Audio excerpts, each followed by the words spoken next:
Paris Saint-Germain family to the pre-match podcast of Paris Saint-Germain versus Newcastle. Hopefully everyone is doing great. Massive day. It's not just PSG, it's countless of games. Oh, Strasbourg too. It's good, of course. That's it.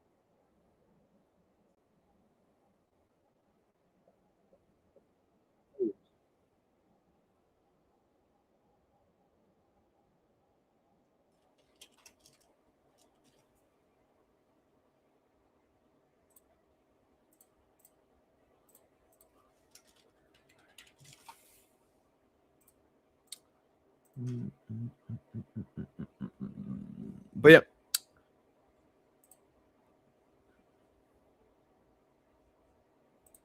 I don't know this application. Every single time something happens with the microphone, like I don't know what to do because I can't hear.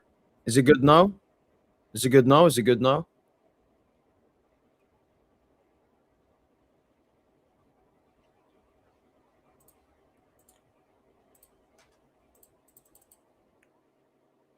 Is it good now?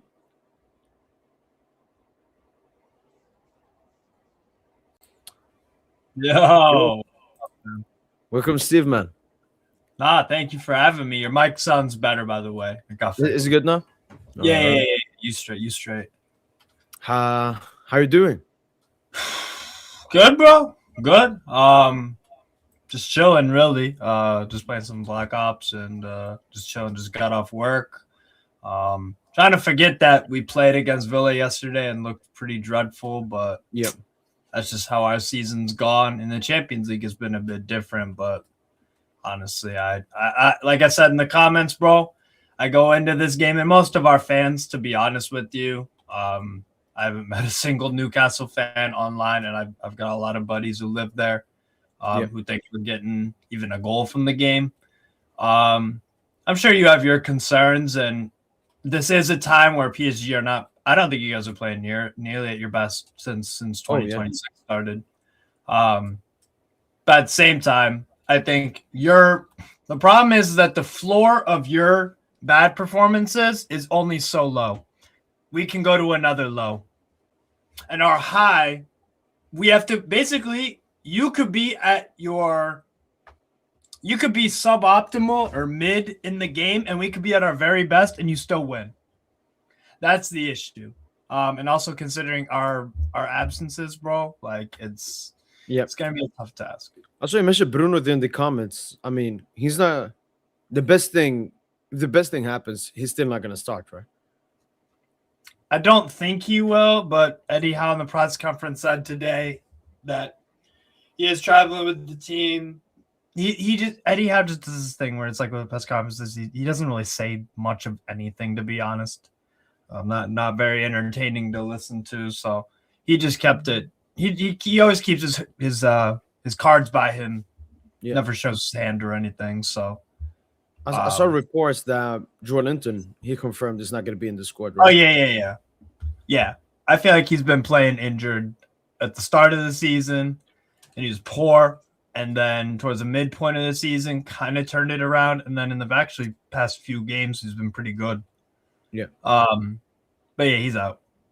He's out. We lost both Guimaraes and Joelinton in the PSV game. And then Livramento, Emil Kraft, Lascelles, Jacob Murphy. Mm-hmm. So one thing I thought about was, do you think Newcastle could potentially play a 4-4-2? So you play no. Because you play Tonali, Miley midfield, Barnes, Gordon, and then you could play Voltmade, Wisa up top. Yeah. I would like to see that. A lot of our fans would like to see that. Another idea that a lot of us have been wanting Eddie Howe to try to do is play with a number 10, buy a number 10. It's 4-3-3, and that's it. Sometimes, very, very, very rarely, we will play with a 3-4-2-1, like when we beat Arsenal in the Carabao Cup semifinals. and we also beat Chelsea at St. James's Park towards the back end of last season. Other than that, we don't play 3 at the back. We don't do 4-2-3-1. We don't do any of this. We don't play with the 10. We play 4-3-3, and we play. There's no evolution. There's nothing. It's Eddie Howe is one of those managers where it's like, if the game plan doesn't work out, it's the only reason why it didn't is because we didn't do it well enough. Not that what we tried to do in the first place was the right idea to do. It is, we just need to do it better. We need to be more intense, win more balls, cover more ground. The wingers have to do more of this, more of that, not different, more. And the good coaches, well, they look at different and more, and they say, let's try something different, not try more. Yeah. But do you think that you've reached the peak with him? Huh? Like, he's taking you to the best possible place. I feel like that sometimes with Arteta, with Arsenal. Like, I think third place, second place, this is the best. Like, even this season, I don't know what will happen towards the end of the season, but some managers just aren't, part of that cloth. Yeah. True. And I think he's still done a very good job ever since coming in, obviously with massive funding from the takeover and everything. But it feels like you need someone. We need to take the next step. Exactly. Yeah. If we want to be more, if we just want to be a top 4 club and challenge for cups, make the Champions League every other year, have some fun results every once in a while, but never really be a serious threat to get into the knockout stages and knock someone out. Yeah. Then but if that's what we're happy, I want to try more, and I know that's a risk. Things are not guaranteed to work out exactly in a certain way. If you make a coaching change, it could be for better or for worse. It could, but what's the point of staying where you're at? I don't like being stagnant. But isn't one issue Newcastle have had also is you have like massive FFP? Like, FFP is on you for some reason. Sure. Why? Sure. So, I mean, this is what our fans will complain about. Some of the players that we bought have not been very good, and we bought them for high fees. Aaron Ramsdale is not a very good goalkeeper. However, we're paying him $120,000 or £120,000 a week, which is the 3rd or 4th most highest paid goalkeeper in the Premier League. And he is not one of the 3 or 4 best goalkeepers in the Premier League. He's not even top 10. And I'd argue maybe even top 15. So there's one thing that right out the window, you could have got a better goalkeeper. Lille's goalkeeper, Berk Ozer, who they got from Joepspor for a few $1 million, is way better than Ramsdale. Way better. Even though we beat his ass, Strasbourg, even though we beat that ass on Sunday 4-1.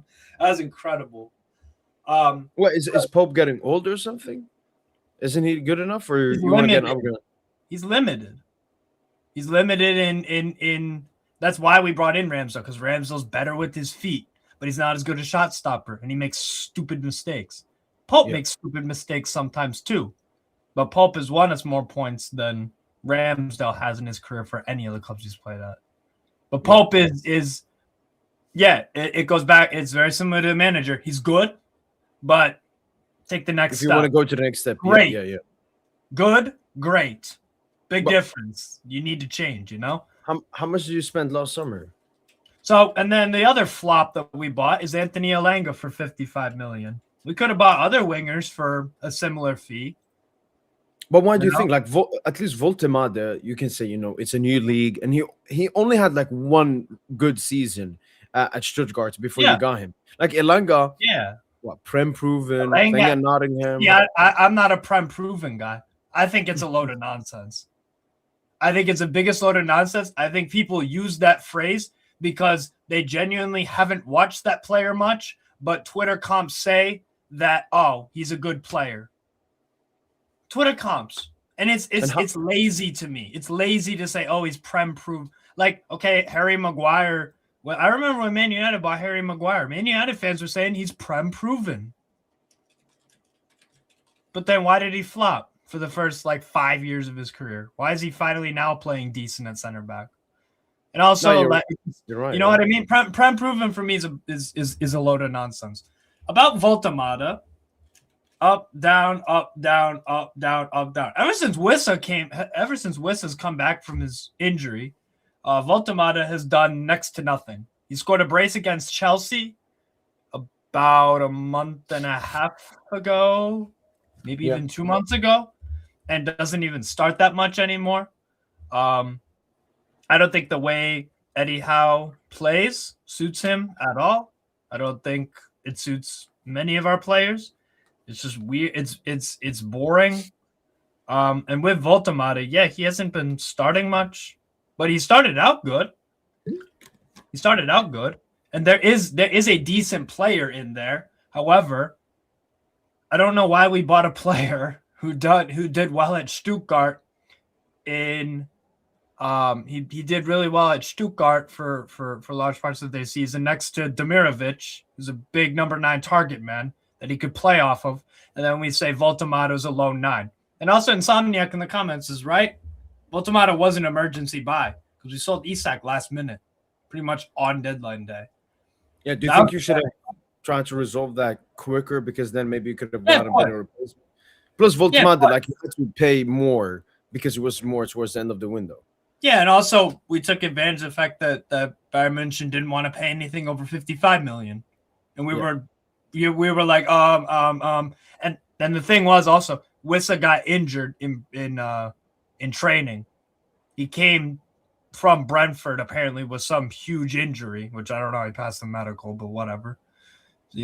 That's neither here nor there. But so Wissa gets injured after we buy him, and then all of a sudden, Isak goes, and then we have to bring in a striker because we have no striker. We played against Aston Villa first day of the Premier League season, no striker besides William Osula. So that's just that. To be in that situation, that's poor planning, and that's poor preparation. And when you fail to prepare, and when you fail to just be competent, then you're not gonna have a good season. You're not gonna set yourself up for success. And how's this Ramsey dude been?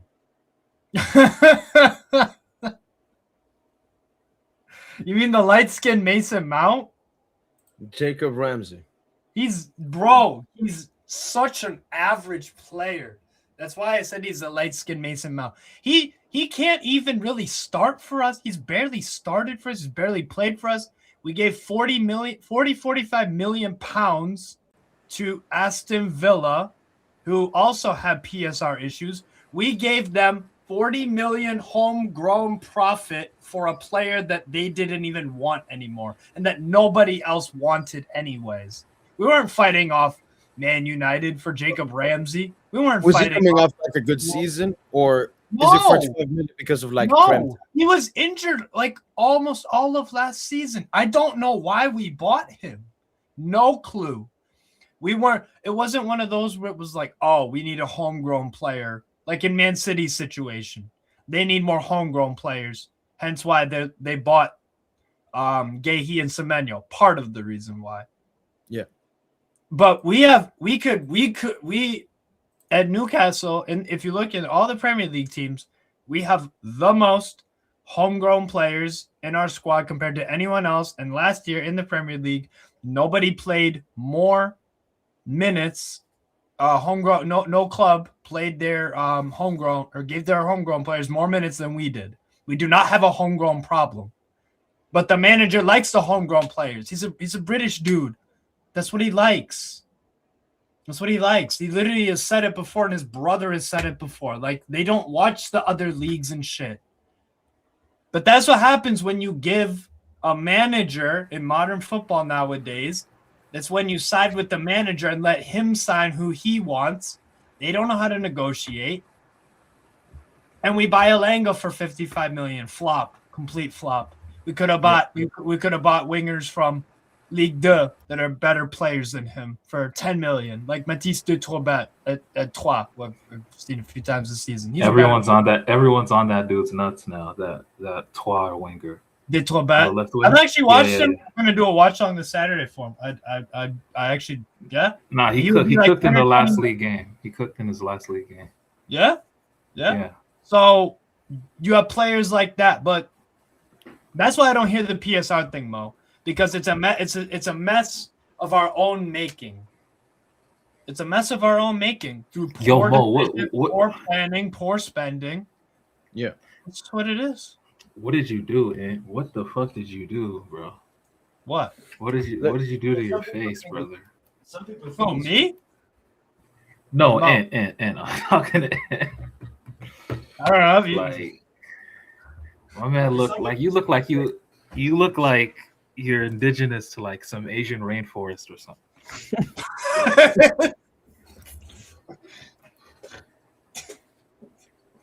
Like it's crazy, dude. My friend, he did it, and then I was like, why not? I might as well. But I don't know. It looks special. It looks unique. You might as well dye the whole shit. No. Because like the mustache, I can shave it if I want to. Like the beard, I can't. I would have liked to do that. It would have looked good. Someone asked about the lineup. Tosin, nobody has posted the predicted lineup from PSG. SofaScore. Look at SofaScore. Yeah, no. I'm wasting like L'Équipe Le Parisien, like SofaScore. Oh, okay. Well, I'll give you the SofaScore one. It says Chevalier will start for you lot. Hakimi, right back. Mendes, left back. Marquinhos, or I call him Mark. Pacho, midfield three. Obviously, the three big ones: Raul Neves, Vitinha, Ruiz. And then Ruiz one. Fabian's out. Fabian's yeah. out. Oh, you think Fabian's out? Okay. No, That'll be what, Zaire Emery? Doesn't he have like a knee issue? Or it'll be you know who it'll be? It'll be Mayulu. No? No, Yeah. I will show the report. Depends on what happens with Hakimi. If Hakimi starts, then well, let me show you. Mayulu. By the way, Zaire Emery as a right back, what a fucking wow. I love that. But it said here, look, Hakimi, Fabian, Neves, Nuno, Matheus, Safna are not mentioned in the club's medical reports. Wow. But the thing is, Fabian picked up a knock in the Sporting game and missed the last game. Nuno and Neves were just rested. Hakimi also rested. So I don't think Fabian will start. I will show you the lineup that I have. Have one for Newcastle as well. Can go through. Let me see. And then the front three, SofaScore thinks it'll be Barcola on the left, Doué on the right, Dembele up top.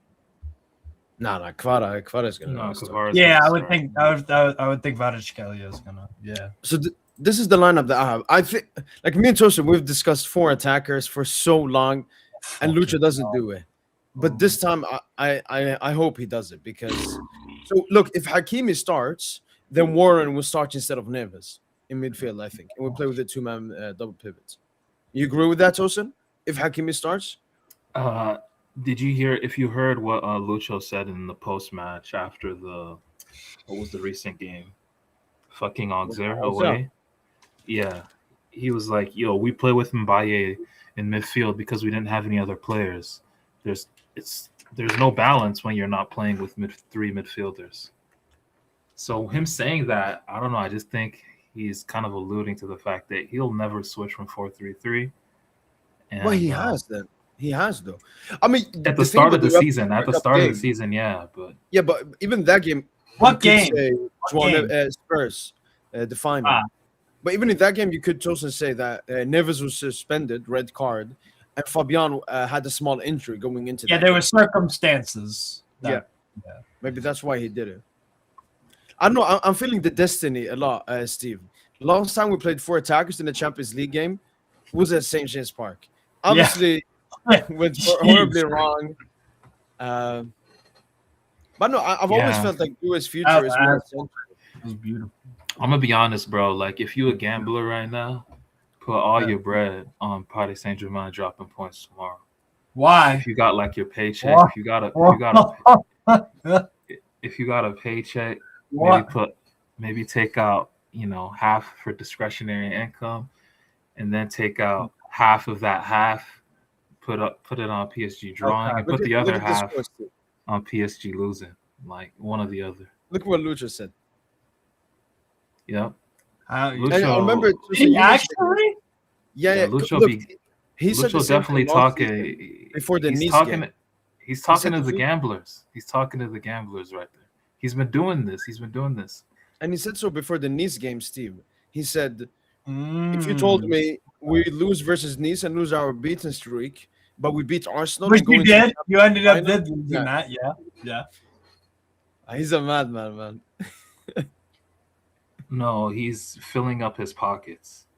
That's what he's Okay, doing. Toasting, can I ask you a question? Have you watched any Newcastle this year? And by the way, if you have, I apologize. We were probably awful to watch, but go on. Nah, I have not Okay. watched y'all at all, to be honest. I mean, Cool. actually, no way. I think I watched y'all against Liverpool early in the season, where y'all got packed up.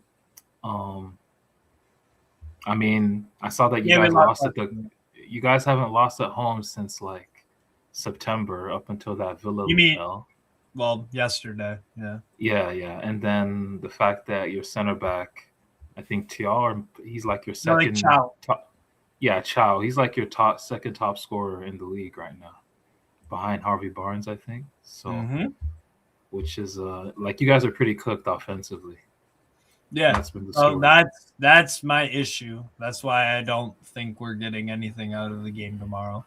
I think we're going to. I still think you can. We can if the manager tries something different, like Mo said, a 4-4-2 or a 3-4-2-1 or something like that. But he's not going. Spurs came to the park and scored 3 goals.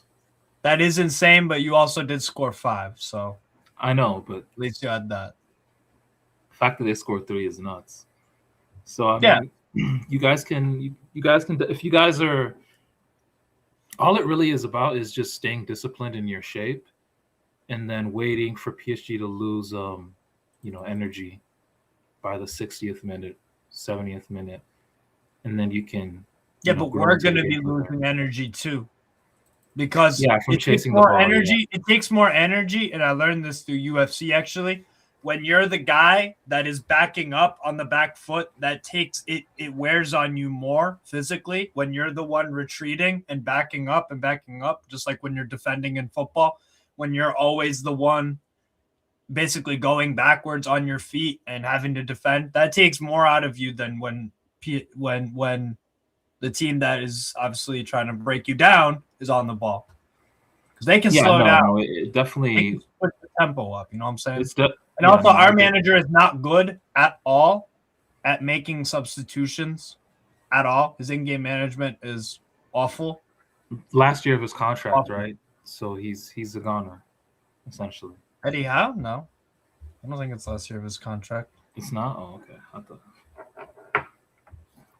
I'll double check, but who would you be your third midfielder if Bruno and Joe Linton don't start? Tonali, Miley, and it's gonna be light-skinned Ramsey? Mason Mount, Jacob Ramsey.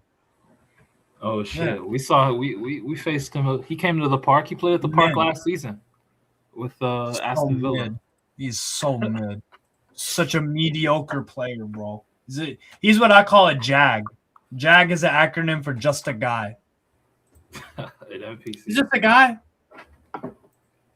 He's a JAG. Expensive.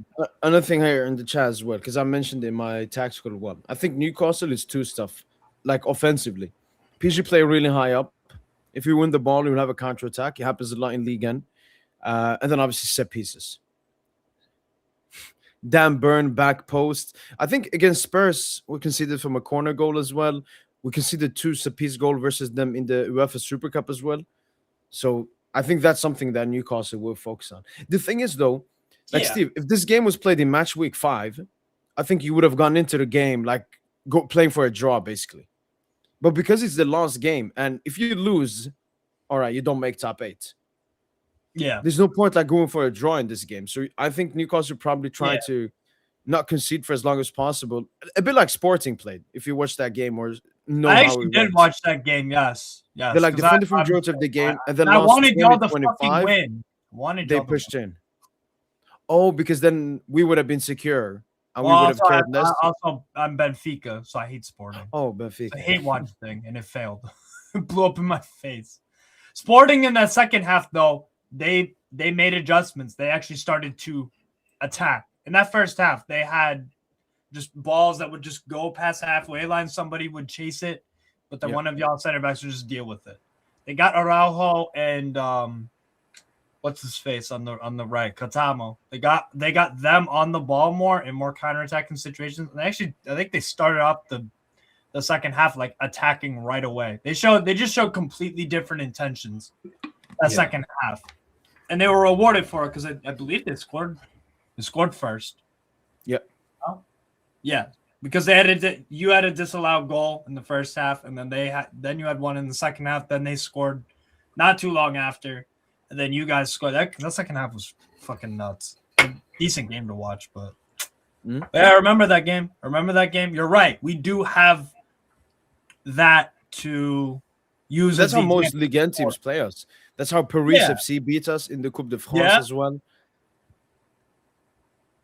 Yeah. First half, you just chill, take the tempo and the sting out of the game, frustrate them.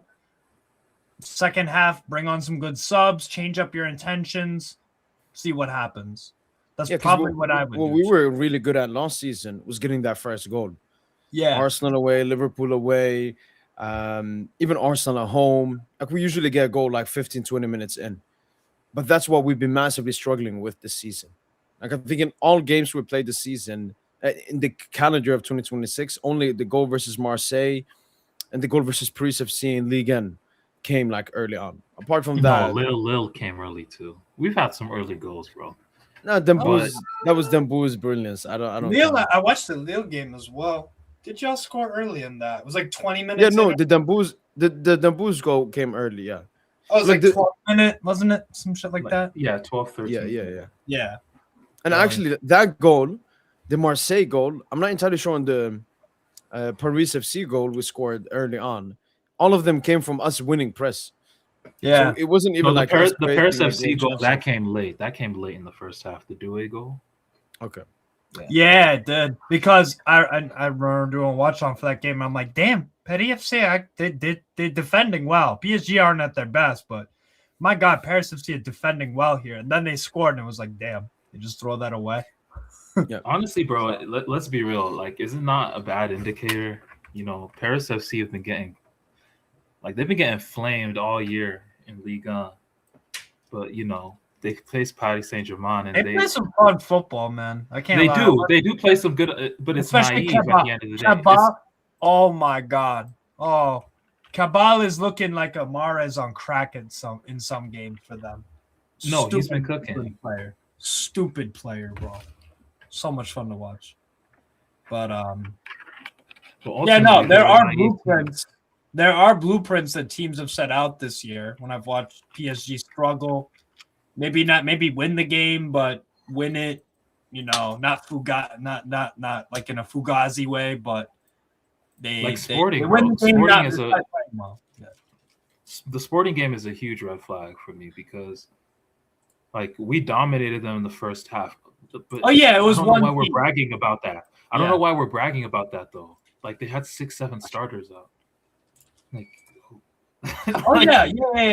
yeah. Sporting were missing a lot of players. Yeah, so you're supposed to dominate. You just did what you were supposed to do. That's pretty much what you did.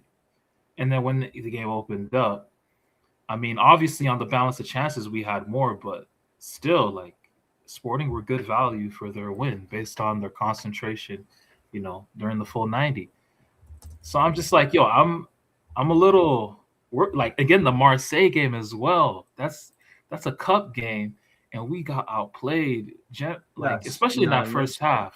Why especially in that outplayed? So we're already going through. First half for sure we got outplayed. It wasn't outplayed. First half for sure we got outplayed. No, I felt it was a very even game between the two. No, it was even. You could edge it to Marseille. Especially with the chances that they had. You're talking about the trophy. Marseille had so many openings. I don't know about that, Tosin, especially when we rewatched the highlights, Tosin. We came to the conclusion that was not true. You just showed me second half. I mean, that's all you did. Yeah, but we can watch it first half and it would be the same story. No, like I think, bro, they were capped in our half, bro. They were capped in our half for like 10, 15 minutes just off of corners, bro. But I don't rate that. Like that doesn't Doesn't give them matter. an Like, that was advantage in the very game. what I would I care say. about what I- controlling the what I- game. Who's creating what I- opportunities? Like what I having would- it what I in No, the but they corner. had a lot. They also had a lot of transitions where a lot of their attackers got in behind our midfield and also the midfield line. game, and also the That's- game at the Velodrome. Also the game at the Velodrome. They had a lot of transitions. Oh yeah, I mean, that game, You we were were much more ass. ball Like, we dominant were there, and I ass. know Like, you had no, players. we were missing, ass. but Yeah, we were ass that game. I don't. Yeah. Nah, that was Ballon d'Or ceremony day. I don't even count it. Yeah, I get that. Okay, so I'm looking now just at the stats. So obviously it doesn't give the best picture, but basically the same position, exactly the same XG, big chances, basically the same. Two for. I mean, PSG had 3. We scored from 1, but Marseille had 2. Because Tosin has been doing this overplay Marseille gimmick all the time. Like, I think it was a really tight game, bro. I've never seen Paris Saint-Germain outplayed by Marseille until that game. Yeah, but Tosin, I've told you, I've Tosin, never seen it happen. we've been a little bit weak in 2026, but also this is the best Marseille side. Like, I understand as a PSG fan, like it's a bit embarrassing, but this is the best. Marseille is at least a top 10 team in the world this season. It's their best team since the season they made Europa League final 17-18 when they had Thauvin, they had Saint-Germain, they had Boubacar Kamara, they had Sarr at right back, they had Mandanda in goal, they had Payet, they had fucking hell. They had you really said Saint-Germain like unironically. Yo, he actually had a decent season for them because Monaco sold him I remember that summer, and then he banged in a few goals. And then I'm trying to think, at left back they had Jordan something, a Jag. Oh yeah. Jordan Amavi. Jordan Amavi. Yeah, that was. But right-footed left back or right? This Marseille team is better than that one. I'll tell you that for free. Definitely. But nah, man, I'm just gonna be real, bro. Like when we drop points tomorrow, I'm not even gonna be like. Lucho don't even care about this game. Why would we care? Lucho don't even care. Why should I care? I don't think so, Tosin. I don't think so. I understand maybe if we're being fully honest, the priority should be League N. Because the Champions League, I mean, if we get round of 32 or round of 8, it's a one-game matter. We'll play tough teams no matter what. So if we look at that kind of picture, we have Strasbourg away coming up. Arsenal obviously recently dropped points, so we got to continue on that. Yeah, taking our first spot. Away. I mean, we just rotated in the. I guarantee Newcastle no probably doubles, feels similarly. no do it from the start. No, Tosin. None of my fans, and I have a lot of. I was telling this to Mo earlier. You could check Newcastle content creators on YouTube. You could check Twitter. Nobody thinks we have a freaking prayer. Nobody. Yeah, but do they care about the game? Like, do you say this shit? How much would top 8 and round of 32 change? Like for us, we played round of 32 last year. Like, it's an easy stat pad game you get. Like for you, is it a big thing? We low key need that stat pad game. Well, stat pad game for confidence. Well, from a fixture congestion standpoint, we need to try to avoid that shit at all costs. To be honest, Are you still in the? We're in the FA Cup. You're still in both cups and EFL as well. Yeah. Well, we're out of the Carabao Cup. We're 2-0 down to Man City, and we're going to their place. So that's gone. Wait, didn't you beat Emirates? Didn't you beat Arsenal away last year? Yeah, but that was the first game. And also, Man City are not Arsenal. Let's be real. Let's just make that clear. All right? Let's make that very clear. Man City and Arsenal, not the same. Not the same. But anyways, yes, we did beat Arsenal at the Emirates last year. But again, that was the first leg. We won 2-0. And then and then the second leg was at our place when we won 2-0 and got 4-0 on aggregate. We haven't. Newcastle United have not scored at the Etihad since 2018. And we've lost all of them since. DeAndre Yedlin was the last goal scorer for Newcastle United at the Etihad. That is coming up on a decade ago. So we don't have a prayer in that one. So technically, so you would care then. So yeah, to avoid fixture congestion, yes. Because for me, too, when it comes to PSG, for me, it's less about round of 32, top 8. It's more about how 2026 has been, how this overall season has been. You know, we won 4 out of our first 5 games in Champions League. We're like top 8, easy. Let's focus on top 4. But because we drew against Bilbao, we lost against Sporting. I really want to win this game and have a comfortable, great performance. And Newcastle is a game where if we perform well, if we get a good result, we can be proud of ourselves. And honestly, I don't like. We need I to don't get like that cycle.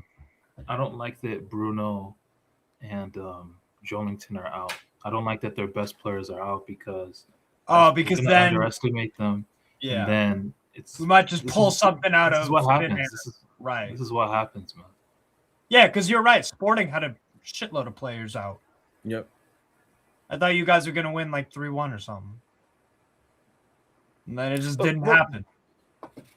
But Tusa, come on, you gotta up the vibe, man. You gotta up the vibe, man. Come on. Like when we talked to the post-match podcast of Ozer, you were like Newcastle, Hakimi back, 4 attackers maybe. I'm still waiting for the predicted lineup to drop, bro. I just gotta be cautiously optimistic. Yeah, their game was just Donovan Leon tax. That's all that was. What? The Alger win. Tax, Their goalkeeper, Donovan Leon.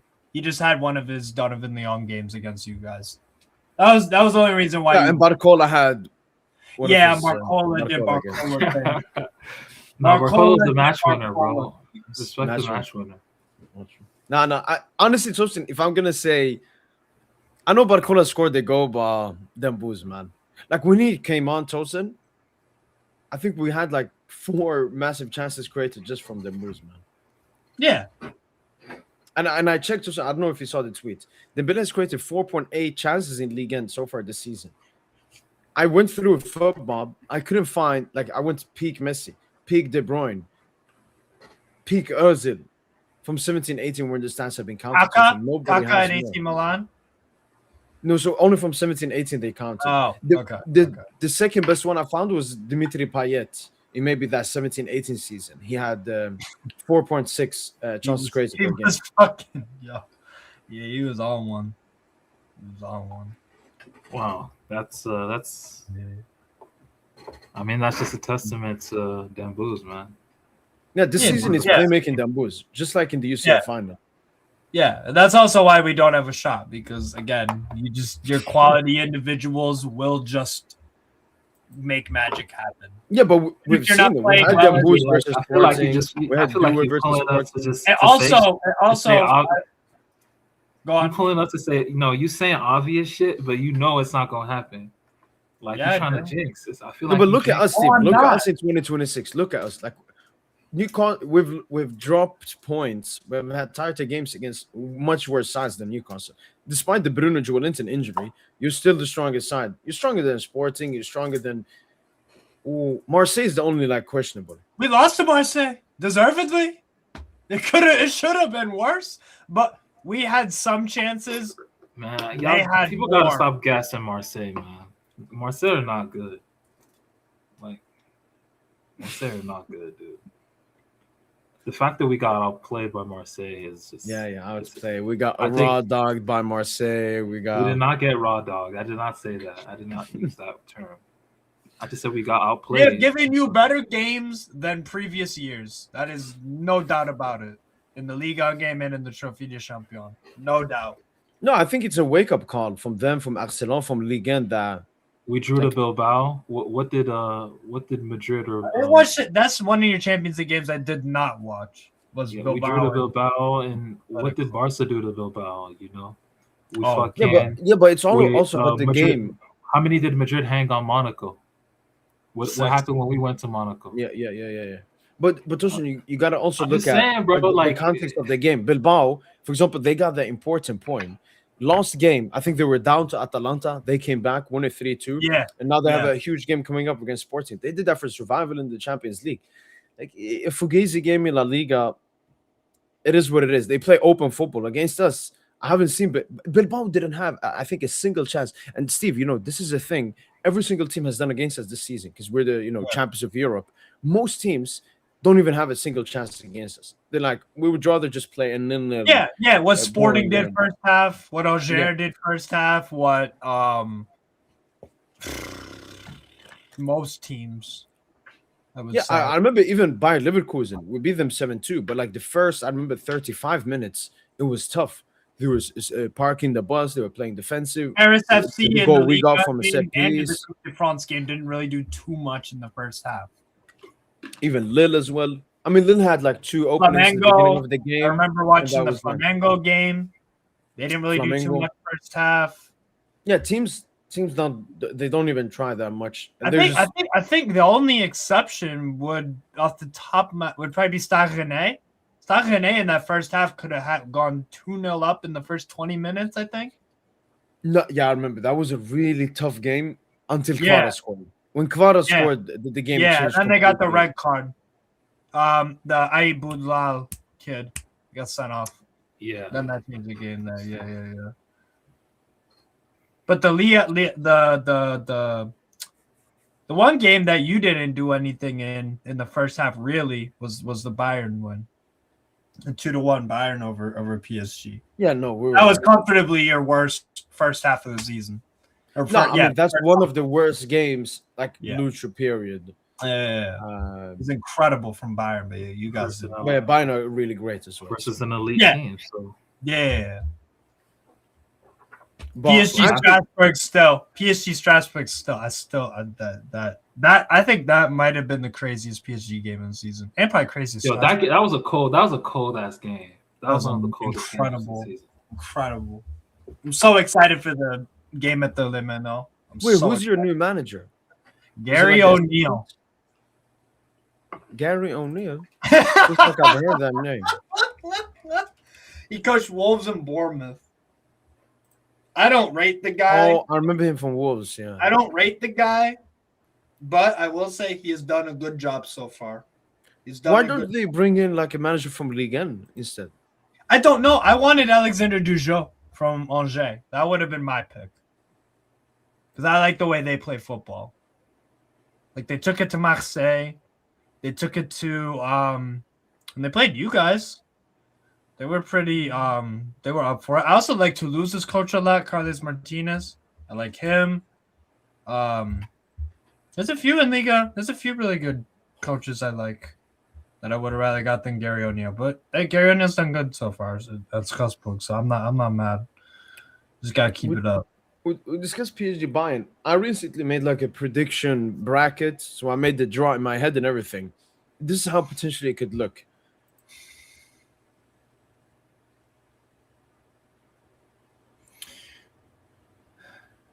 I'm just loving the potential ties. I mean, you might have a PSG Madrid quarter, PSG Bayern semi, Bayern City, Barca, Newcastle, Arsenal, Liverpool, Barca, Chelsea, Barca, Liverpool. I don't think Chelsea. Hold on. I don't think Chelsea Spurs can be round of 16.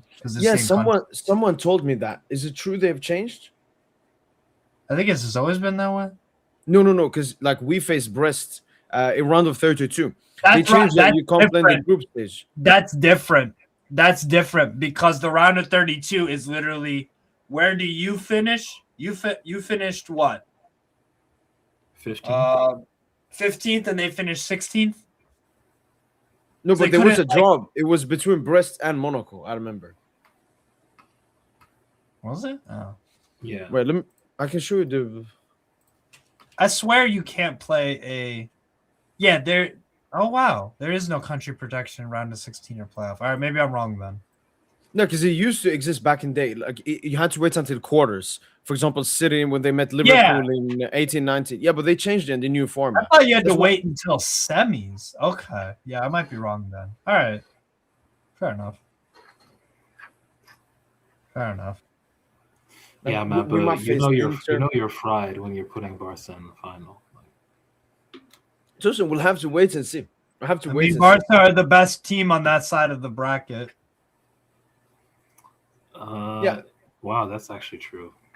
Yeah, And you see, I think they're Liverpool the best team on that will- side of the if bracket. Liverpool Arsenal face each other, I think this is how Arsenal goes out. Because Liverpool Arsenal faced twice this season. Liverpool like being slightly better both times. Plus Arsenal will focus on the Premier League.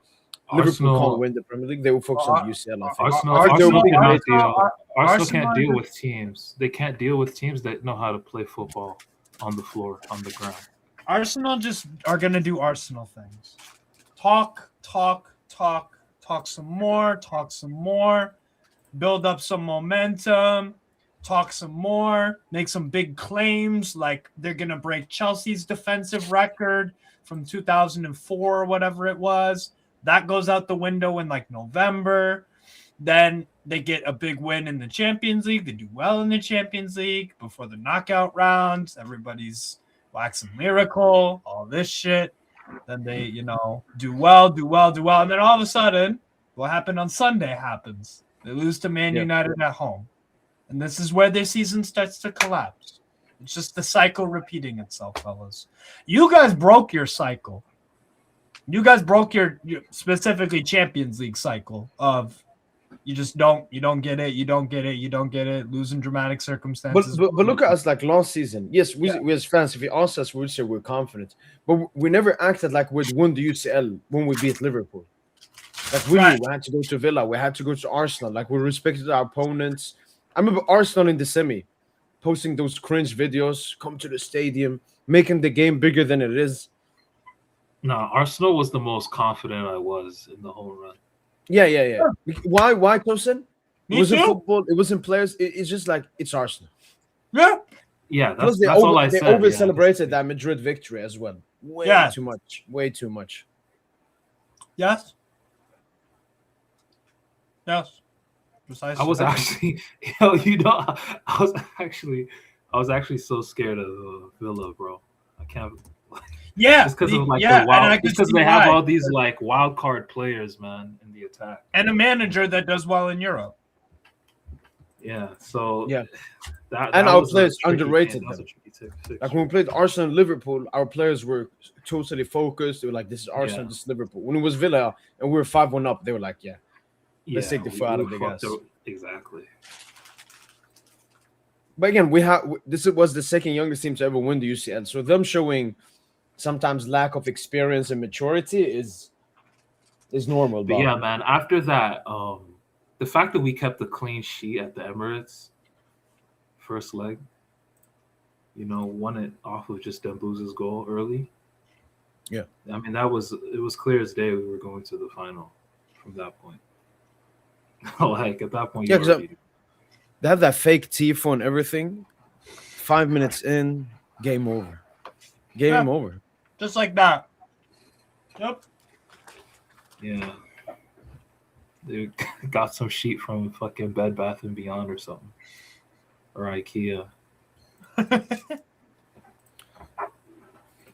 But as I said, Tosin, like this is really surprising because it's 1:29 my time, so French into European time. Still no predicted lineup. No L'Equipe, no Le Parisien, no RMC Sport. Someone Maybe mentioned they're just short to relay it. Maybe they're just the like Paris SG infos, all these PSG.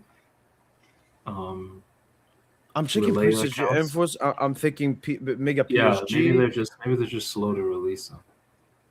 I'm even looking on Instagram. Paris No Limit, but they posted their own. Someone mentioned Paris No Limit. They posted their own lineup. It wasn't any publications predicted lineup. No, but I can imagine. But Le Parisien did this. Hakimi could be starting. Yeah, if Hakimi is starting, then I think Barcola will be benched.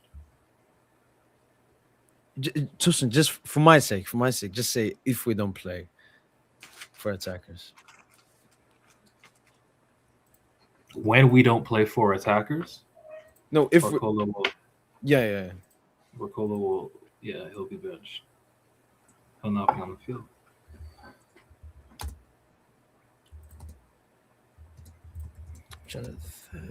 I'm just worried that my worry is that we've been largely rubbish this season for the most part. I think I could maybe name 4 good performances.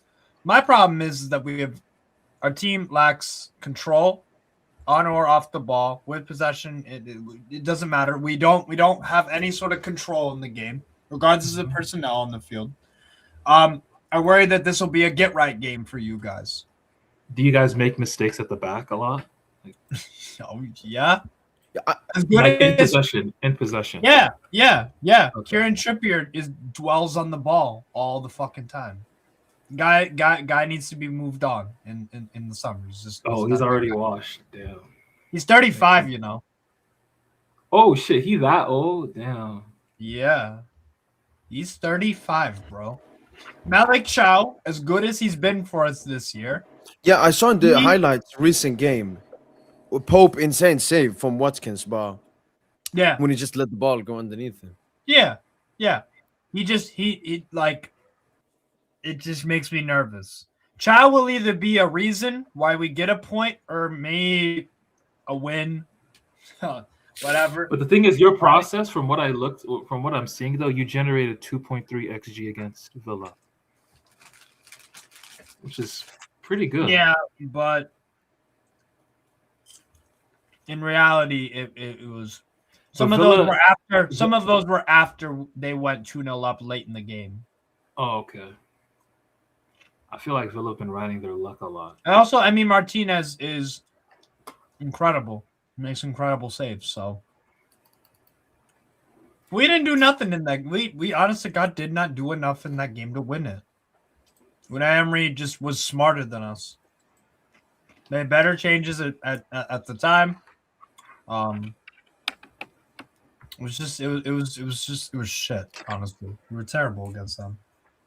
I don't know if we were looking at this game, but it's whatever. But the only positives are we have Lewis Miley, who is our version of Warren Zaire-Emery. Like, he's played at right back. He's played center midfield. He even had to play a bit of center back against Leeds late in the game because one of our center backs, Fabian Scher, got injured. So we got him. He can maybe make some magic happen. Lewis Hall's a really good left back. Looked tired as hell on Sunday versus Villa, but he's a really good player. I love Barnes. Chow and Botman have been, I'd say, largely pretty good for us. And that's really, I mean, Wissa. But Wissa looked tired and kind of weak against Aston Villa. Didn't really have a great game there. Yeah, I don't know. That's no, all. We should cook you, but football is just unpredictable. Sometimes it is. Sometimes it isn't. Yeah. And one thing we also see from PSG is when it's a game we need to win. For example, if you look at the 3 finals we just had, maybe we don't play the best football at least this season, but we do get the job done. But as Sosa mentioned before, with the Lucha stuff, how much do our players really care about tomorrow's game is a valid question. I think the PSG players, their big goal is to come back into great form for the big knockout stage games. I think that's the goal on their head. I hear it. Like me as a fan, I want us to have a great performance for me to get confident going into the knockout stages. But yeah, just go win. Just enjoy watching your team play. Hope they win. You know, it just, as I mentioned, because maybe Lucha told the players like we got to take it again seriously because we have tough games coming up. Strasbourg away, Marseille at home, Stade de Rennes away. And we have to win. I mean, I hope Arsenal start dropping points and their win streak ends, but we can't take that for granted. Like, we need to win all of these games. Marseille 3-1, so you did get that at least. But yeah, if we win these 4 games, up until Mets at home, like we pretty much won up until here. By the way, oh my god, 16 starts. If Mets play the way they did, the way Mets played with their new manager on Sunday against Lyon, if they play like that against you guys, you'll score about 10 goals. That'll actually be like a fucking cricket score. They press like madmen. Tosin, I didn't think you could be stupid and play like that against Lyon with Endrick in that fucking team, and they did it. And then they did it in the second half as well. So I didn't think that they would play like that against Lyon, albeit it's at home and Lyon aren't as good as you guys. But you catch my drift. You're Yeah, playing I mean, they're against just an a fodder informed team team. anyway. You're playing like Ten Hag all out attack football with the high line against Endrick and Afonso Moreira and Morton and Mera and Ainsley Maitland-Niles. By the way, Ainsley Maitland-Niles had a fucking roulette pretty much assist on the Morton goal. A roulette inside the box, bro. It was insane. Bro, the man lobbed Chevalier a couple months ago. Maitland-Niles? Yeah. Yeah. He's an interesting player, man. He does some like some crazy talented shit. Yeah, I thought he was cooked, but I mean, I think Good he's player. shown to be a Good player. He's player. been a great signing for Lyon. Yeah. Outstanding signing, especially for how much they got him for. But yeah, I didn't think Mets. Like I said, if Mets play like they did against Lyon, you'll win like 10-3 or something. They won't do that though. They'll probably play 5 at the back. Even Sporting, bro. I looked at Sporting. I saw that they won their last league match, and they didn't play a 5 at the back. So they just pretty much used that strictly for Paris Saint-Germain. Yeah. Nah. 5-3-2 shape, and we couldn't. Saint-Germain play 5 at the back anyways, so they played that every game. So they'll obviously do that against you guys. That should be a fun game. The Strasbourg one, I think that's your toughest game out of the 3. Yeah. Young team gonna want to prove themselves. We have a good record. And we've had good results, and we've put in good performances against you guys. But you play Europa League, right? On Thursday? No. Mm-mm. Conference? No. Full week off, baby. Because we qualified for the round of 16 because we finished first or second. I don't know which one. Forget which one. But have you played all of you? No, you have one game left. No.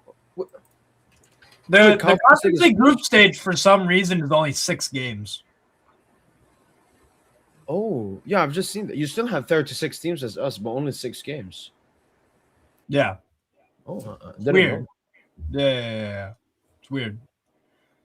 And you got first spot, making league and proud. That's good. Yes. I think we'll win it because Crystal Palace have completely fallen off a cliff. Lost a lot of players. Their club is disintegrating. Glasner announcing he's going to leave. They haven't won a game since November or some shit. In any competition, when they beat Shelburne, Shelburne, an Irish team, 3-0. Bro, Mateta's form's been so poor. I think he's Mateta wants apparently Mateta is gonna leave. Juventus are looking at Mateta. Nottingham Forest are looking at Mateta. You see, Juve are looking at Colo. You see, Juve are looking at Colo. Man, Colo, that man depressed, bro. I don't know why Juve are just buying all these fucking strikers. Like they have bro. They want to play like a 3-1. They want to play a literal 3-1-6. I don't get it. Because like ain't nobody gonna get Openda off them. I need to watch Juve. I haven't watched. I need to see what they're looking like. They're all right now. Spalletti. They're all right. They cooked Napoli.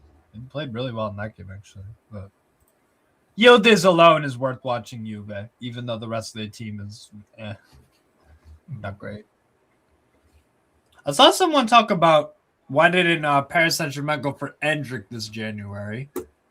Because you didn't need him. Or do you think you do? You guys think you need Endrick? Like, there's no world where Madrid will negotiate. That as well. The time to get him was when he was at Palmeiras. Of course. Yeah, I've talked about it many times. Like the Palmeiras president rejected what was like an 80 million to 100 million euro offer. Yeah. For him and Esteban. Like that would have been Tosin, that's our left-footed right winger and a great backup striker. He Like, would have that been did our work starting against us. striker. Huh? Like that Booz would have just been behind him or something. Like imagine Endrick, dog. Endrick, like I like Esteval. That goal against Barca really gassed me. Like, oh, maybe there's really something special there. But I'm telling you, Endrick is a different beast. Like he is like Brazil's #1 like talent. Who, He is Endrick? yeah, Endrick. He's just unreal. Yeah. That game against Mets, bro, that he had, and the others have just been blown away. His speed is just like Yeah, his speed. nobody can catch him when he gets on the ball. He's faster than like his predecessors. Like, It's fucking he's like frightening. Man. Aguero. He's like an Aguero Romario type. He makes great runs. Like he does good striker stuff too. He's more athletic than both of them. Like, yeah, bro. Yeah. Like Endrick is actually he's gonna win a Ballon d'Or in his career for sure. Definitely. If he scored 20 goals for Lyon from here until the end of the season in all comps, it wouldn't surprise me. No, it wouldn't surprise anyone. 25 even. The guy is just, oh my days. They got a good young team, Lyon. They got a good young team. I think they'll go far in Europa. I've just been listening to Anthony Gordon. They asked him a question: what's the difference between the Premier League and the Champions League? And I mean, he basically says exactly what we've been saying. Let's take a look at it here. Oh, wait. Try and play. I think in the Champions League, teams are much more open. They all try and play. It's less transitional.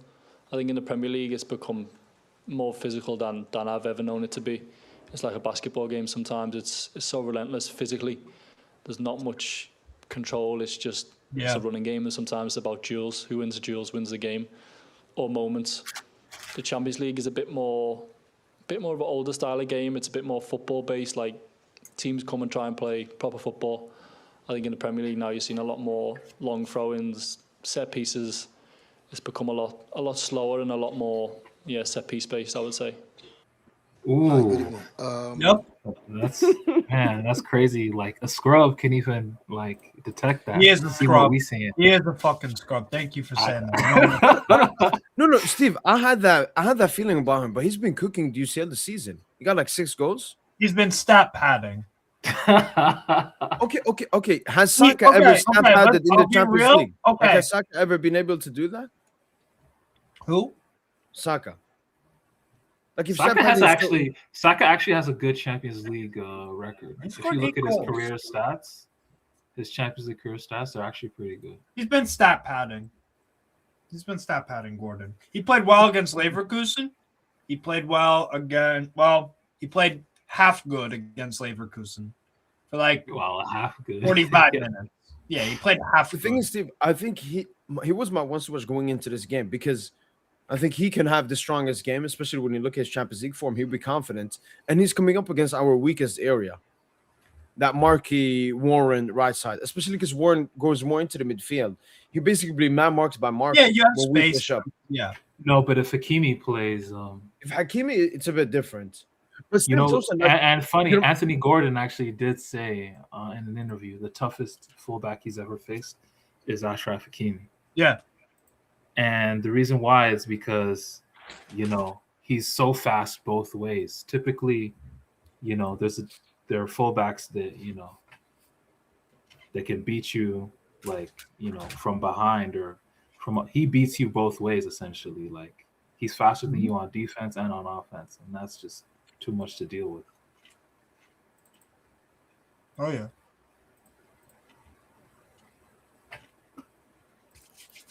But yeah, I don't know, man. I don't see Gordon. Like I actually respect his take on I do too. On calling that out. I agree with him completely.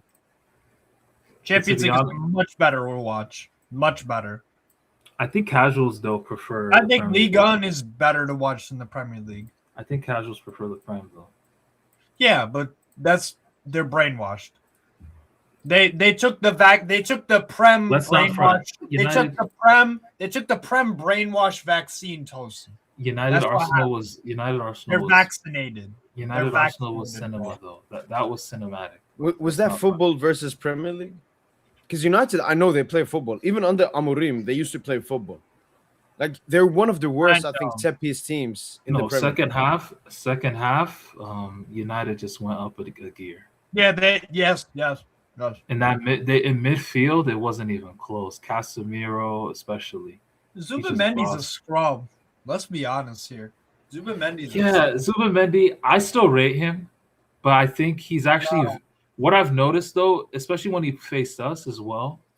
He had a giveaway versus Vitinha early in the game, and Dembele recovered the ball and found, I think, Mbappe like early on, and that was a Zubamendi turnover. Like this was against Sociedad in the 2024 season.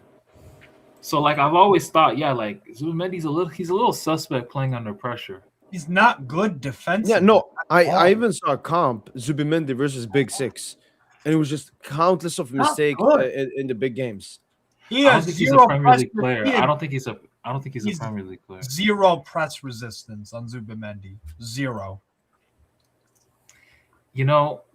But he has shown a lot of qualities going forward though with Arsenal. Yes, he's like Tiani Reinders. No, he's not like Reinders. No.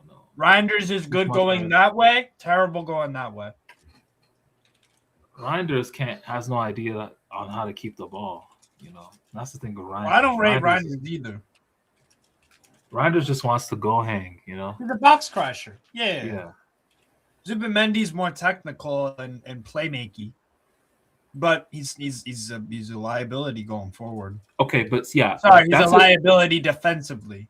Yeah, he is, and he Rice plays in a one-man midfield, because Odegaard does a whole lot of nothing, and Zubamendi does. I mean, Rice is pretty mids too. Lowest the keys. I would push Rice to. I've said this like 10,000 times. I would say it like 10,000. I've said this 10,000 times. I've said it ad nauseum. But I would just push Rice to center back. Yes. And I would try to do something different. Rice in midfield is a liability. He's the biggest liability because all he brings is just running, legs, tackling, and set piece. He covers ground. The set piece deliveries are very good. I'll give him that for sure. Yeah, set piece deliveries. Take away the Real Madrid free kicks. Take away those. His general balls in are good. But yeah, he's not a midfield player at all. He's a leader though. You do see that on the field. But he's just not a midfielder. He's not a midfield player at all. He's a center back. 100%. He should be the new John Terry, like lost the keys, but he's misprofiled as this number 8 in the left. Why would you give your left half space, your left channel to Declan Rice? Because this is Arsenal football. Because it's Arteta, bro. This is Arsenal. Man, y'all cooked. That's just sad. That's Arteta, fam. That's what he does, and that's why they're not gonna. That's why they're not gonna come. That's why they're not gonna win anything. But see, Casemiro just showed levels, man. In that second half to Arsenal, Casemiro, Bruno, and Mbuemo. Maino had some giveaways, but even Maino is just. Maino had a good game. That's what I'm saying. Like they can put the ball on the floor. Like they can pass around. They can play between the lines. Yeah, like Arsenal can't do that. They could. Yeah. But back to Zubamendi though. That Saliba giveaway. Is that not a assist? A superb assist. Yeah, like Saliba, that's a poor pass. Like Zubamendi. Oh, the hospital. It's a hospital ball. Like obviously Zubamendi, he fucks up. He fucks up, but Saliba. Why put your teammate in that? Why put your teammate in that position? Yeah, no one's talking about. That's a hospital ball from Saliba, who's super overrated on the ball. Everyone talked about Saliba like he coming out of Marseille, like he was Beckenbauer. Dude is ass, man. And even at the Euros, he just Upamecano has to hold his hand and build up all the time. Like, all the fucking time. But everyone is like, oh, plays well Saliba. for France with Didier Dementia in charge. Can't wait to I can't wait to cuss that guy in public. I can't wait. Norway are playing France at Gillette, like an hour from where I live. Brother, I'm gonna cuss Rabiot. I'm gonna cuss fucking Deschamps. I'm having a field day. We might have to bring back the dildo throwing thing that happened in the WNBA, bro. Might have to bring that back. I might have to bring that back and just throw him at fucking Rabiot and fucking Deschamps, man. Rabiot. Scrubs. By the way, Tosa, I want to talk like the transfers. First of all, Upamecano and Steve, because like you're a Bayern fan as well, you can talk about that. So from what I've understood in the Upamecano file, he was asking for something big for a very long time. Bayern were hesitating. They gave him something big. They gave him the release clause he was asking for, a big signing bonus. But now he still doesn't feel satisfied from the recent reports I've read.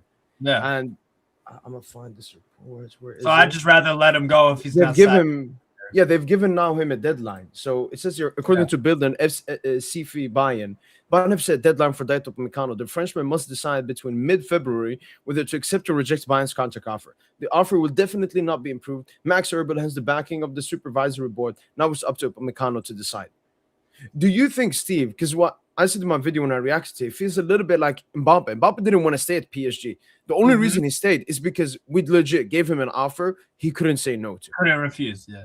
Yeah. And it feels like Upamecano's head maybe has always been, I don't know, leaving Bayern, new adventure. It probably be his last 5 years, whether that be PSG or Madrid. Because Bayern gave him all that he wanted. 20 million signing bonus, 70 million release clause that starts from 2027. Bro, I don't know. Look, it's not my money, and I don't give a fuck. At the end of the day, I'm just a supporter. That's it. It's not my money. But when I look at the wages to revenue ratio, like we're at 65% of our wages, covers our revenue total. But Tucson, it's actually 44%. No, but they're counting non-players. Non-players, exactly. Hey, that still counts, though. We have to count. Unfortunately, we have the most expensive. No, you're right. I'm just learning that we have the most expensive front office in the world. The thing is, I'm learning that we have the most expensive front office. Things that Marky's gonna leave. Marky has a huge wage, and we could get rid of Lucas Hernandez as well, especially with the recent stuff that's going on in his private life. If we get rid of them, honestly, bro, Upamecano, Pacho, Upamecano, Pacho, Nuno, Hakimi, I would say it's at least a top 5 defense of all time. And I've never been sold with Upamecano. I just can't ever trust the guy. There's just always fair. He's just one of those, and I think you could maybe put a Schlotterbeck in and maybe even a Gehi as well, and also a Malik Chow. Those 4 center backs have performed really, really well consistently for a number of years now. However, when they make mistakes, they're always punished for it. Always. It's always like in big games. I didn't watch the Arsenal Bayern game, but I heard he wasn't good in that game. Yeah. Oh shit. It's just one of those, and I feel like Marquinhos as well. Whenever he makes a mistake, he gets punished for it every single time. There's certain center backs who can make mistakes, and either it doesn't get punished all the time, your teammate bails you out, you don't get punished for it. I feel like with them 4, Upamecano, Gehi, Schlotterbeck, and like a Marquinhos or a Malik Chow at Newcastle, because Milani was hella error prone. I just feel like those kind of center backs, they're all quality in their own way. Don't get me wrong, but I'm just always a bit nervous with them. Who's the standout center back in Europe to you? That would fit Paris Saint-Germain. Not that would fit. Not that just in Europe, in your opinion, based on what you watch, what you've seen. I'm telling you, you're gonna be hard pressed to find a name. You're gonna be hard pressed. I really like Pubil. I really like Pubil at Atletico Madrid. I like Pubil a lot. He's just started out. He's just starting out. Yeah, but that's what I'm saying. I've been Steve, another name we liked was Jaquet, but he's not going to go to the Premier League. So, like Upamecano, I've also heard like Diamonde as well. Mario Chiesa at Lazio. Yeah, see, the Diomande at Sporting, he apparently, by all accounts, I don't watch him, but Diomande. No, but people say he's stagnated a bit. Why is he still at Sporting? You know. Well, because he just signed a new contract with like an 80 mil release clause in it. 80 mil, wow. Yeah, 70, 80 mil, something like that. It's. Yeah, I ain't paying no 80 mil for a center back. But just, are you all in? I'm all in for Upamecano now that it's back, and I don't think he's gonna stay at Bayern. Bro, I don't like if he comes, he comes, but it's just like, bro, man. Gaciarowski at PSV, quality center back. Quality center back. Steve, the only issue with those kinds of players is like even Zabarni was very consistent, played so many minutes at Bournemouth and everything. But we've seen that the step up to going from Bournemouth in the Premier League to PSG in the Champions League is a massive step. Like Upamecano, he's played Champions League finals, World Cup final. He's played Champions League. He's played knockout in the Euros. Upamecano is in the peak age. Like Upamecano feels like a Dembu signing for me. He's in his peak years. You pair him up with Pacho. Like that's a risk worth taking. I hear it. It's a risk worth taking. What if you close your eyes right now, Konate on a free, Upa on a free, like who are you taking? No, Upa. Because he has the ball playing ability. Like he's way less injury prone. Well. Injury prone, that's a good one as well. The only I think maybe with Opa is just Musa Sissoko. Like Musa Sissoko would have immense power. He has Barcola, Due, Dembu's soon a new extension, and Opa. But I guess we'll have to. I think y'all could do with Alexandre Ribeiro at Lille. He's good. No, bro. He be getting cooked. He be getting cooked. Yeah, okay. Recently his form isn't great, but he's got a large body of work at Lille. And I'm not looking for lefties right now. Yeah. Like that's where Opa is the perfect profile because he will compete with Zabani for the right centre back, and then we'll have Pacho Beraldo competing for the left centre back. Really good. So you want a right-footed center back? That's what you're saying. Yeah, and I would say a little bit, Steve. He has to at least be good at ball playing because it's not like Pacho is okay at ball playing, but I want someone that can complement him a little bit. I think Pacho's pretty underrated on the ball. He is. Yeah. No, true. I don't think he's the most aesthetically pleasing, but how many times has Pacho taken a poor touch? He just plays simple. No, he just plays simple, but he doesn't make mistakes. No, very good palette. Very good palette. He's not a Schlotterbeck. He's not a Schlotterbeck or a prime John Stones or whatever the fuck. He doesn't need to be. He's the best pure defender, and he's one of the best pure defenders in the game. He's a fucking he is the best. He is the best, man, Toshin. Like we have to say, he is the best. Like when I see Pacho, I'm not comparing him on the same level, but he has like that Van Dijk 18-19 dominance where if you get into his sphere, I call him the black hole. Like when you get into the Pacho sphere, he's stronger than you. He's quicker. I remember Ulisse. Ulisse did a quick trick, went past Pacho on the wing. And Pacho's just like, what are you doing, Ulisse? What are you doing, man? Yeah. Like Pacho Nuno on that left side, that has to be one of the best, like defensive. Like if you're a raw winger, you don't want to face PSG. Do you guys like Kusanov? Man, Upa and Hakimi would actually be. What are you guys saying about Tosin? What you saying? Crazy. Tosin, what you saying about Kusanov? Well, Kusanov will be cold too. He's fucking rapid. I want a rapid ass center back, man. I think Man City. I'm not sure if they're because they've got. That's what Upa is. Upa's rapid. Konate's rapid. So if let's say you don't. Konate looks slower though this season. I would try to go to Man City and be like, "Hey, how much you want for Kusanov?" I was surprised you guys didn't go for Kusanov when he was at Lens. We were interested. Yeah. And again. I think he's underrated. I think there's some stuff for him to work on, but like The thing is, yeah, if Upa that comes, guy, I love the way he defends, bro. He is a defender that loves to defend. yeah, Loves it.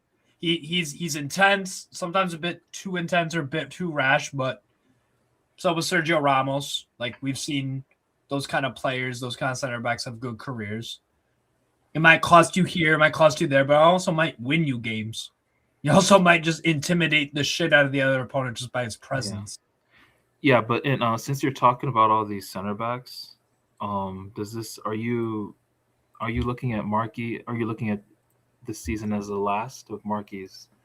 Oh yeah, for sure, man. I would assume. Look, last season should have been his loss, but we won the UCL and everything. We put it to the side. But like his mistake versus Bayern, like we've seen Marquinhos' mistake, but his mistake versus Bayern Tosin is one of the worst center back mistakes I've seen. Like it's so amateur. It's so amateur. He sees Diaz, and he's like, no, I'm not under pressure. Yeah. And then against Flamengo as well, the penalty he gave away, the miss he had. And I like Markey. And the thing with Markey is I like him and I like his legacy at the club. I don't want it to continue being ruined. Like we are a perfect time at ending. That's how my friend Kelly. That's how my friend Kelly feels about Bernardo Silva at Man City. Like had an incredible career at City. Yeah. For nearly a decade, but the best days are behind. That's what it is with Marquinhos as well. I'd agree. But that's a tough conversation that that Man City fan base has to have about Bernardo Silva. But they're so emotionally attached to the guy. And there's probably a lot of Paris Saint-Germain fans. They're so emotionally attached to Marquinhos. I'm not gonna lie, bro. Bernardo Silva would be starting games at Paris Saint-Germain. Why? What? No, not this Bernardo. Where, bro? Not this Bernardo. You gotta understand. You gotta where? a player like Bernardo. Who? A player like every coach is in love with Bernardo's tactical level. Every coach in the world. Every coach, to the point that every fan. No, not was, bro. Pep still plays into this. Well, Pep still is. If Lucho had Bernardo, games that Lucho would be playing Bernardo. I swear to God, he would. Like he would find a role for him. Like these kind of players that are Tosin, maybe you know what, Tosin, maybe other teams just don't respect PSG like that. You know what player at PSG you could say the thing about Bernardo Silva? Bernardo gonna go to Barca. Barca is a different scenario. No, Barca is a different scenario. We have our Bernardo Tosin. Do you know in who? Fabian Ruiz. No. Fabian, Tosin. Fabian. No, I understand. Maybe he doesn't have like the versatility, but I think Fabian Ruiz is a manager's perfect player. He's a manager's favorite player. Hold on a sec. So Bernard, all right, Tosin, you're Luis Enrique. You have your squad. You add Bernardo Silva, okay? And you say you would start him over who? No, he's not starting. Like it's not like he would start. Okay. Then I agree. We want to have him in the squad. Yeah. No, I agree with that. Yeah, he would be starting hella games in the rotation. That's what I'm trying to say. Okay, rotation. Yeah, he could basically take Kangili's spot. Tosin, very similar. Can play right wing. Can play in the midfield spot. Massively versatile. Basically, Vitinha and Kang, like similar profiles. Yeah, he used to be, and he has had some games this year where he's been very good, but it's not the Bernardo Silva of old, and it hasn't been for about 2 years now. Yeah, Cal, there you go. Big up, Callie. Calkster. What games are you starting him in? What games are you starting Bernardo Silva in at PSG? No, when we're resting our main players. Like Leon away or something, or what? I didn't say he a main starter. I just said he gonna be in the rotation. That's all I said. No, but yeah. But answer the question. What games are you? Marseille. Like the Auxerre game. He could have started instead of Mbaye in the. No, he could start. He could start a Leon. He could start a big. He could still start a big Leon match, bro. Stop. He could start a classique, like a random classique. Yeah, he could start. Bro, Højbjerg started games, bro. Højbjerg out here starting games and shit. With the physicality and athleticism that Marseille have in midfield. Bernardo is Ligue 1 Hall of Fame, bro. I know. Yes. Bro. There you go. Are you benching Vitinha or Neves for Silva against Arsenal, No, Bayern Munich, or that's Real not what I'm Madrid. saying. Then I don't think then there's a whole new issue in and of itself. Why would Bernardo Silva go to a place where he doesn't start in those kind of games? I think he would be content, at this point in his career. He's won everything. That's why he's going to Barca. That's why he's twerking for Barca, and he's probably gonna play a season. He's also linked with Chicago. He's also linked with Chicago Fire in the MLS. Oh, okay. But we all know what's gonna happen is he's gonna go back to Benfica this summer because Benfica we just fucking love bringing back old players. Love it. No, but Bernardo did say early in his career that he was going to return to Benfica. Yeah, because he knew that Benfica would take him. Yeah, typical. That's why Benfica go nowhere. That's for another day. I don't think. I don't know. I don't think you need a Bernardo Silva necessarily. No, we don't. I'm not saying he would be a bad addition. It would just be one of those where it's like, yeah. Why would he go to PSG when Pep is tongue bathing him in 2026 for a game against Wolves at home? But just to finish this up, Tosin, both me and you want Upamecano, right? And you said it before. Him and Hakimi, that's perfect. Hakimi would just bomb up because Upamecano. We saw him in the PSG game. Like Upamecano was making some crazy runs into the midfield on the wing. He can press high. Like imagine him and Pancho pressing high. Nah, we need Opa. Like I was saddened when it looked like he was gonna extend. No, but if Opa comes though, for sure, like Barkey actually has to be banned. Yeah. Because we can't have Marquinhos as a bench player. We can't have that. And I don't think he would accept that. What Opa's gonna make. Yeah. And the second one, Tosin, is Julian Alvarez. Tosin, I told you, don't be fooled by the Barca propaganda. Tosin, he's going there. He's going there. His agent came out and said, like, no, I haven't met with Deco, because the Barca reports have said he's met with Deco. They're talking about Barca, and he came out and like, no, that's not true. Well, he's not gonna say. You're not gonna say you've met with Deco as an agent. You're not gonna say. Okay, no, you're right, but like the entire Barca stuff, majority of it was fake, and the closest is still PSG, but it looks like it's not gonna happen. We're not in the January. closest, dude. We're not the closest. What do you mean by not the closest, Tosin? I tell you this: if Alvarez, you asked him any club he would go to, you'd say PSG. It's between PSG and Barca the clubs you would want to go to. Bro, he rejected us, bro. Train only comes once, man. Like, no. I seen clips of that even Mallorca Neymar game too. I seen clips of that. Even Neymar. Don't compare him to Neymar, man.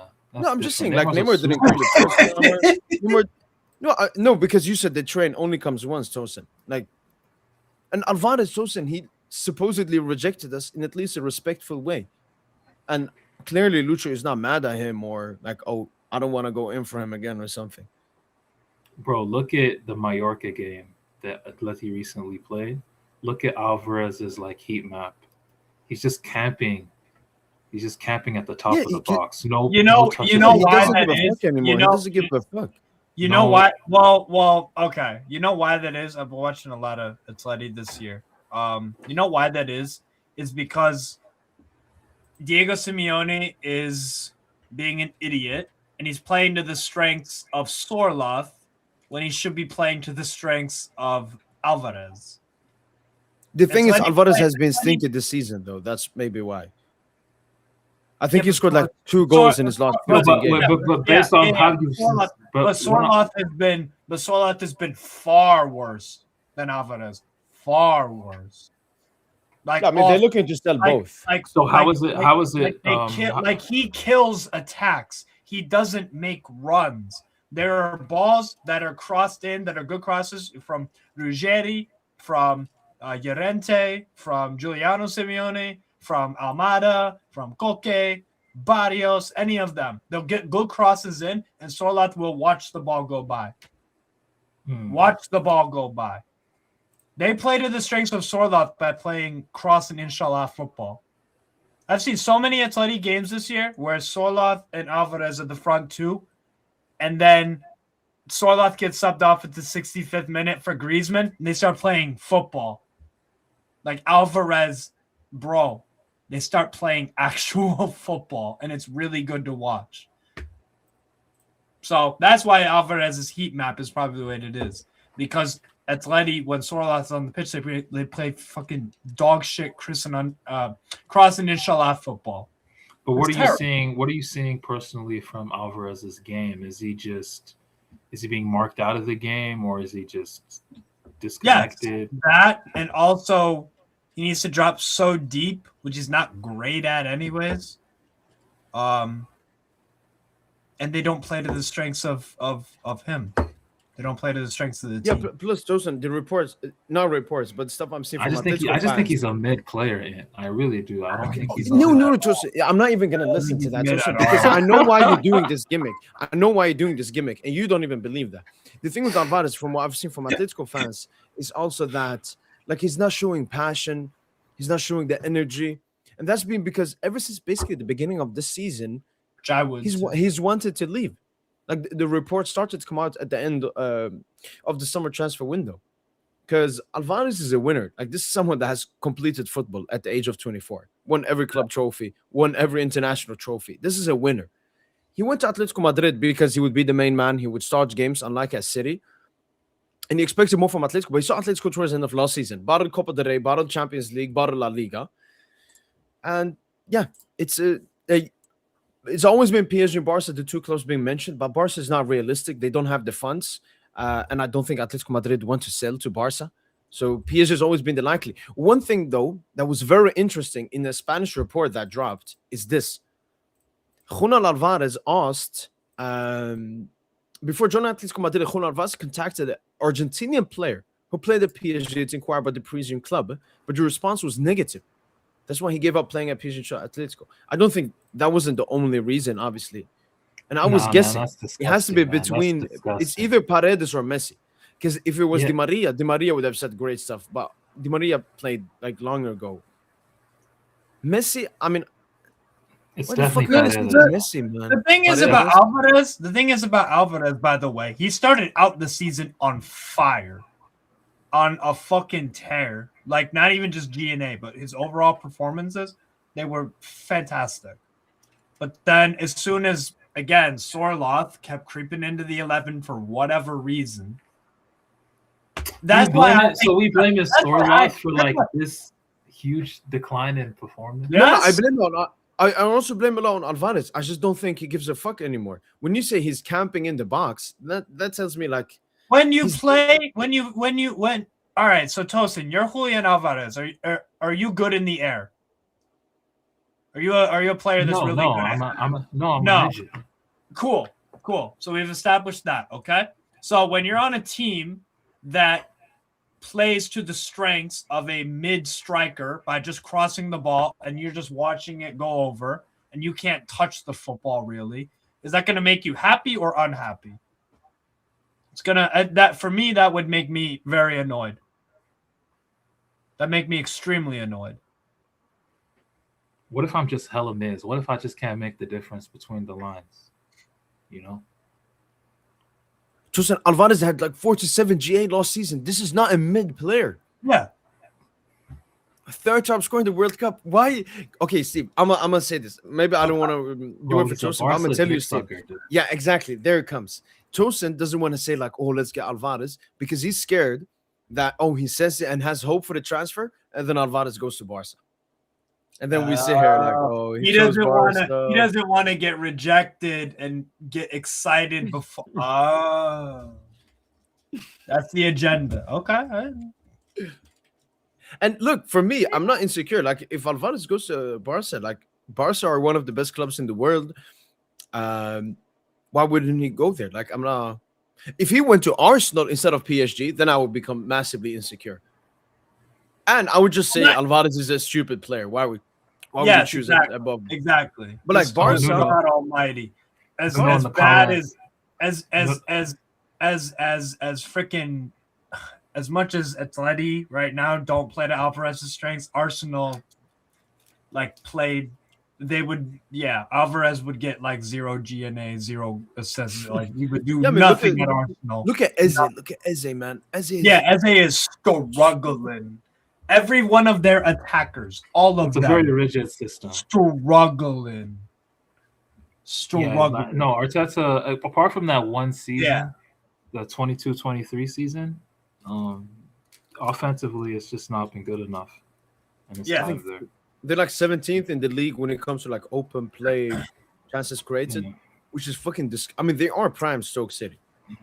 But let me actually just respond to Nuno. Let me just respond to Nuno real quick. I don't watch. Dro's our best player, man. Just so you know. Huh? Dro's our best player.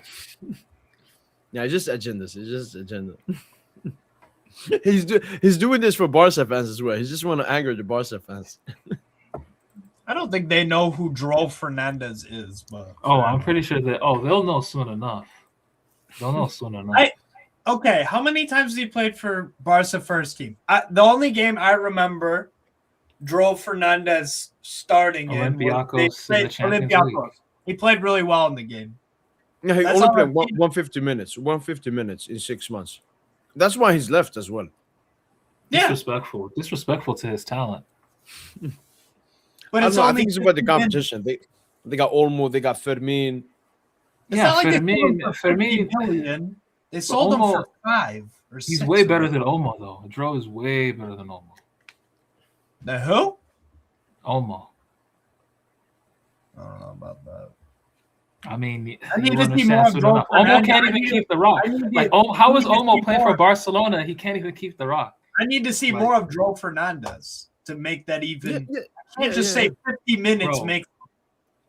And I'm not going to look at comps and highlights and all that shit. I want to watch the brother actually play. Nah, Steve, but what's that man's name? Dro? Huh? Exactly. Dro. Oh, it's a cold name? That he has a cold nickname? It's impossible that he flops. His name Dro. Yeah, but he might be terrible, and then we're going to call him Dope Fernandez. Nah, he cold. You just know it.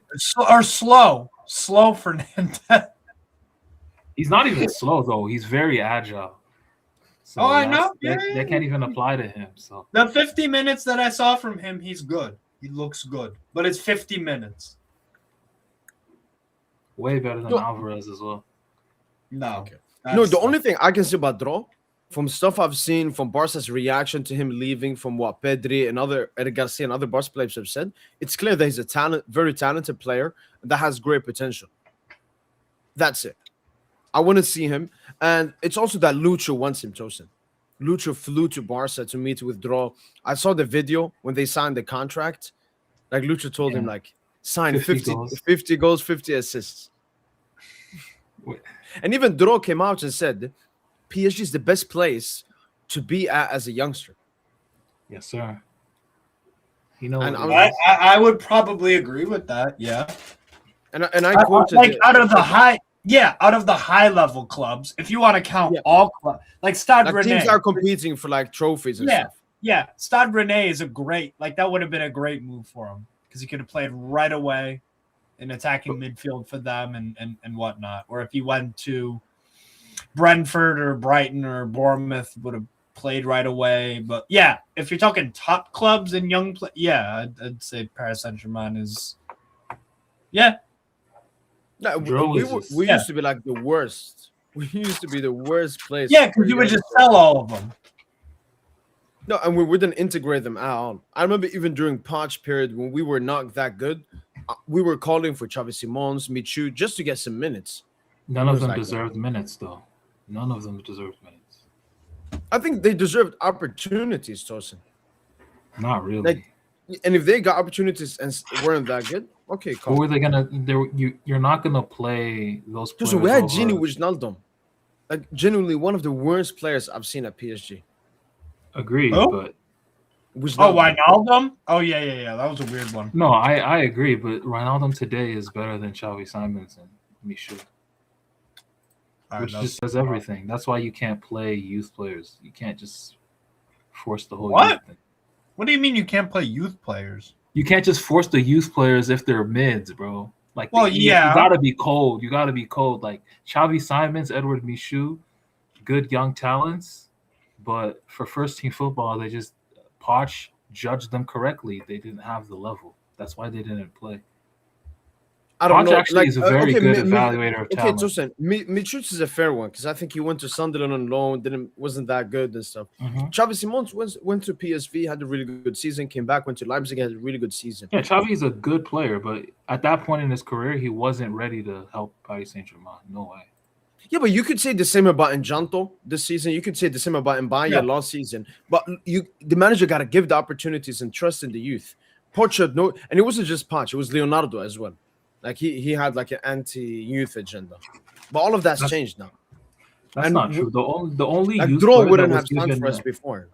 the only youth player that was given guarantees around that time was Warren Zaire-Emery, because they knew that he was a generational talent in that coming out of the academy. All the other players, they had to fight for their shit, but you either got it or you don't, really. Yeah, but Xavi did have it, Tosin. Xavi's a very talented player. Like you can't just sit here and defend Poch. What do you?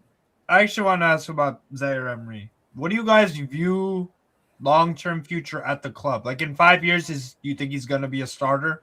Heart of central midfield. Yeah. So what? Fabian Ruiz has 2 years left? You think in the tank? No, I don't, because for me, when I look at profile, him and João Neves are our top two box to box. I love Warren. Yeah, but he would never. I don't think he will ever eclipse Neves' inability and performance. Warren doesn't need to eclipse Neves. Yeah, he's not going to start ahead of Vitinha. Are you sure? Yes. Yeah. Yes, I am sure. Well, I like Warren a lot. I think he's a great squad player to have. I think y'all are underrating what Warren can bring in the future. No, but do you think he can start on Neves? Around this time 3 years ago, bro, everyone was on Warren's nuts, man. But we hadn't seen Vitinha and we hadn't signed Neves. How old was Warren then? How old was Warren back then? 3 years ago, 16. 16, right? 16 maybe. He was 16, bro. Y'all was fanboying over. We were fanboying over a 16. Yo, I've been a fan of Zaire Emery from the start, and I still am. By the way, at right back, I don't understand how many years he has ahead of him, man. At right back, he is exceptional. Absolutely. No, he's not a right back. He's not a right back. Smooth, bro. He is smooth at right back. No, he's good. He's definitely very good at right back. But he's more than a right back. He's a leader in midfield. Yeah, that's why I said earlier. No, he's not, Tosin. He's a dud, bro. He's not a dud, bro. He's actually a leader in midfield.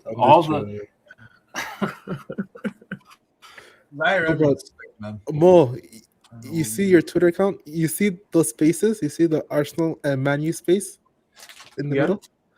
Guess what? That space apparently has been on for since the game. It has been on since the game. Is a United fan hosting it or Arsenal? I don't know.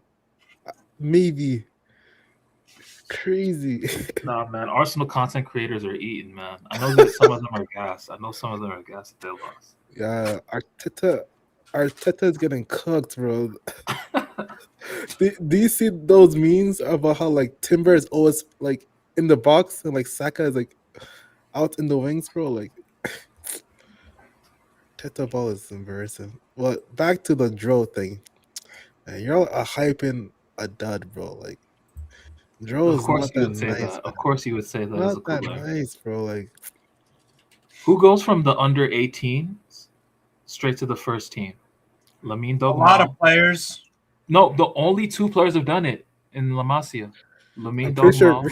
I thought you were talking about every club. I was like, that happens. No. Just recently at Barca, from the under 18 level, it was Lamine Yamal and Pablo Gavi. Only two to go straight from the under 18. They skip all the other, youth squads, and they go straight into the first team. Draw. I'm just chilling. I don't I haven't seen enough of him, but I've seen so many clips already. So. No, bro. Yes, but that's Tosin. Why? Oh my God, you can't fall for clips, bro. Don't do this to me, bro. Nah, it just takes me. There's not enough clips, bro. From what I've seen from Dro, he's our most technical. Which midfielder. clips did you see? Yes, because you can make anyone with clips and comps look the most technical. No, but which clips did you see, Tosin? Like the game against there's a 20. Yeah, there's the Olympiacos game. There's the first team. There's the first team football matches. Like the debut against Sociedad. I think he played one half. He started off shaky, but then at the end of the half, he really grew into the game. And what Dro has that's very similar to like a Pedri, he has that thing where like if he's in trouble under pressure, he has that little micro touch where he can take it away from pressure just at the last moment. You expect him to get pickpocketed. You expect him to get, to turn over the ball. But he just does that. He has that little micro touch to either keep the ball or just get past his marker. Very Pedri-esque, man. Like, this is a high-level technical player. And a lot of the Spanish players that have coached him, like they said, I read the article. It's a Sport, Diario Sport. They said he's a player with Iniesta details and a vision of the game superior to Thiago Alcantara when he was at La Masia. Vision of the game. Now, he's not saying he's as talented as Thiago. He's just saying his vision is better than Thiago's. Right.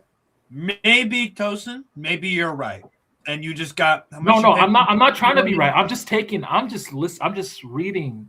I'm looking at the anecdotes. I'm just looking at, what others are saying.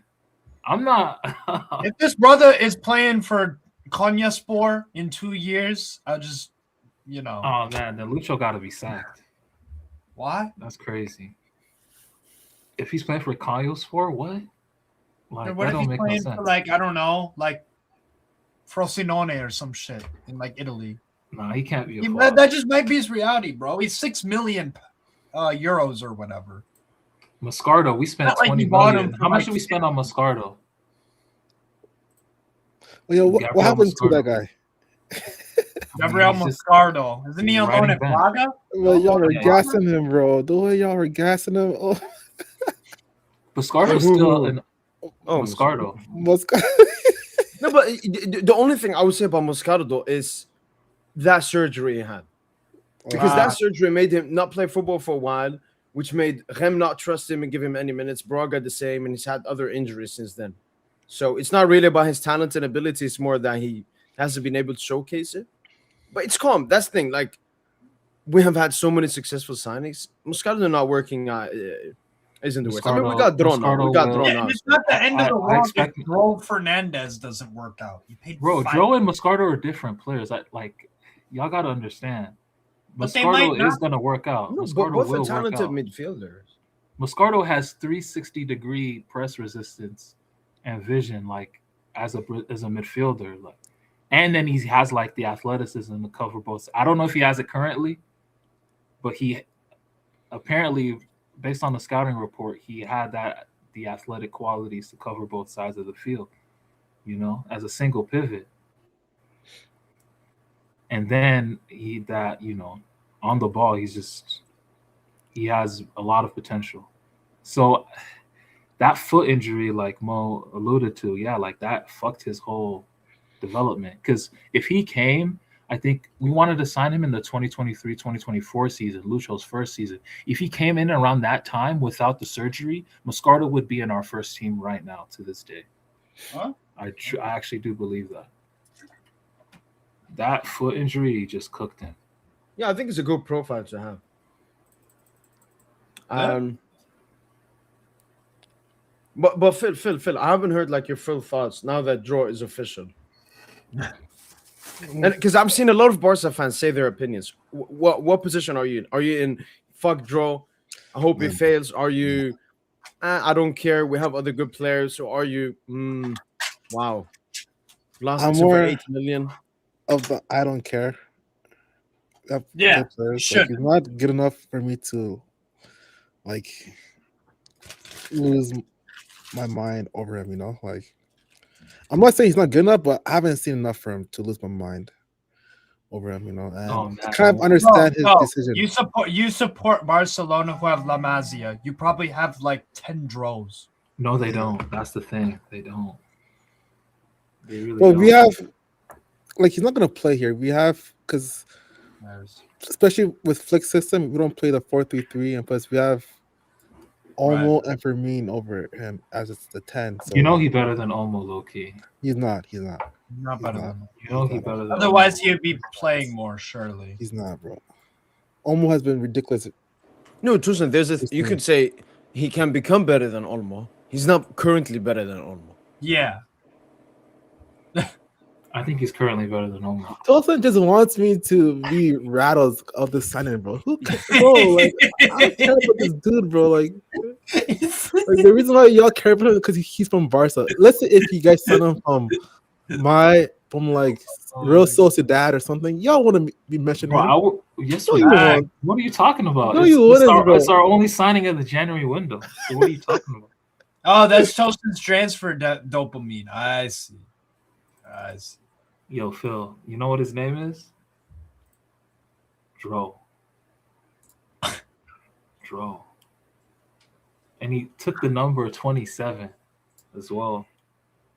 Like, that's a blessed number in Paris Saint-Germain history. So is that not Renato Sanchez's number, bro? Is that what?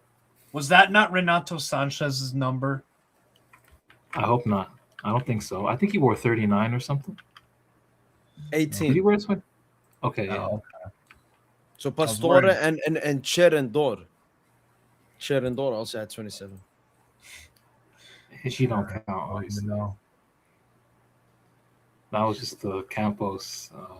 The thing for me with Draw is Lucho rates him. And Lucho has a great eye. So that's what makes me confident that he could potentially be a good player. But I'm not going to go exaggerate stuff. Like, I'm waiting to see how he does. Yeah, it's a risk worth taking. If you offered Newcastle, if this Dro Fernandez kid, I would have taken him for $6 million. Hell yeah. Why not? I wouldn't even call it a risk, Steve, because he's undervalued. Amazing. Yeah. We get him for so cheap because of stupid La Liga release clauses. Yeah. It's a risk. I think Barca wanted to sell him. He would be like 20 M. Yeah. No, it's a risk worth taking for sure. A La Masia player alone is worth $6 million. Because of their pedigree of their account. Like it's like if you bought a Stade Rennais player, some 18 or 19-year-old for $6 million. Yeah. Stade Rennais have had a fantastic academy for years and years and years. You could get a gem. If it doesn't work out, maybe you sell them for 5, maybe you sell them for 10. It's like it's worth the risk. It's not like you're paying 50 or even 10. It's 5 million, 6 million. Who gives a shit? It could be a bargain. So it's like, yeah, you take that chance every time. Because it's like, why not? 100%, especially because the midfield, we might as well add a little bit of depth. And let's see how it works out. He obviously won't be available for tomorrow's game as he's not in the UEFA list. But we should see him get some minutes maybe versus Strasbourg. Ooh. Okay. Yeah, that's what Fabrice said in his report. Debut assists in the works. Hey man, if y'all can handle Penny Chelsea, why are you pushing him like this? Take it easy, man. He's what? He just became 18. Thank you. Well, no, because Tosin wants like Draw. He's gonna be the starter or something, and he might be impactful. So I'm like, in games where rest players in Ligue 1, let's see Draw get some minutes there. Bro, how many times I don't think y'all understand. Like, have y'all seen Njantu Mayulu how many minutes they've played? Yeah, but those are also minutes when our big players have been injured as well, Tosin. We won't have the same injuries for the rest of this season. No, but I think Drone will definitely get more minutes than what he got at Barca. 150 minutes in 6 months. We'll definitely give him going to give him more than that. And if he cooks up, what are you gonna say? I'm gonna say, he's a good player, man. Yeah. Oh, you don't even think he's a good player currently? No. I've said that. I just said I don't exactly know too much about Draw because he's only played 150 minutes of professional football. Yeah. And I've observed all 150 minutes. You know. Yeah, and I don't think that's enough of a sample size. Now, All you know what? 9,000 And I'm going to do seconds. this for Phil as well. Me and Tosin watched the Benfica Barca game. I will see what Tosin said in that game before the news came out. No, I was gassing Dro. Show the minute where Dro. Honestly, find the minute where Dro had that back heel pass to Balde. I'm sure I reacted to that. I Wait, have to react. Well, Wait, what? Tosin, it was. Yeah, Phil? You said Barca Benfica? What game was Barca this? Olympiacos. Olympiacos. Olympiacos. Okay. Sorry. Because I was there. I was in the watch along for that game. That was a And fun I'm game. pretty sure. That was a pretty really sure I was fun gassing game to Dro. watch. Yeah, let's. Insane game. Listen, I can guarantee Tosin was calling him a dud during that game. I can guarantee you, Tosin. I doubt it. Y'all trying to incriminate me. I can't find the. Maybe we did. Did we do? That was an early game? Yeah. It was a 5:40, 6:45. Who did PSG play? Because we must have watched that before the PSG game.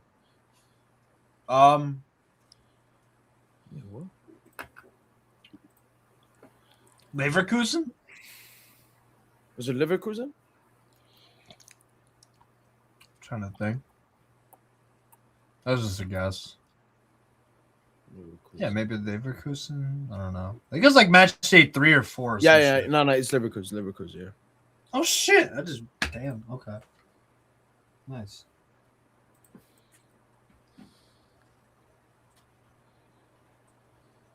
After what Arsenal did, Patrick. Look. You have to understand. For me, I've already put Patrick above. I know it's only one season, and consistency is very good. But the peak level that Patrick showed last season is better than any Saliba or Gabriel season. Yes. Plus, Patrick has to actually defend. He's not protected by centre backs on his side. Rice above him. He has Vitinha. He has Vitinha in front of him. Hey, The don't do it blocks he like made. that. No, don't say it like that. No, I'm just Like, saying it from a physical standpoint. Like he has a 5'7" guy in front of him. At Arsenal, he has Rice, Marino. No, but that 5'7" guy is the best retainer of the ball, probably in the world. So No, I'm still gonna say from a defensive standpoint. It definitely helps him with his ball playing ability, but like defensively, Pacho has to defend, and he's next to fucking old head Marquinhos as well. Like Pacho has to do so much, man. And I've said I think Pacho's been our third honestly, best though, player shout out this to Marquinhos for giving Pacho his props, saying he's the best defender in the world. Oh, he's Very humble. Very humble. Because what Vitinha, I think, called Nuno Mendes the best left back in the world. It's good, Tosin. We need to PR ourselves, man.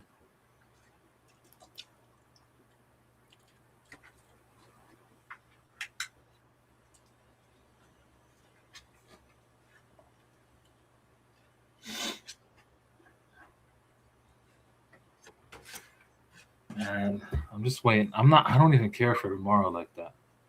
I really Why? don't. You gonna beat our ass? What's there not to look forward to?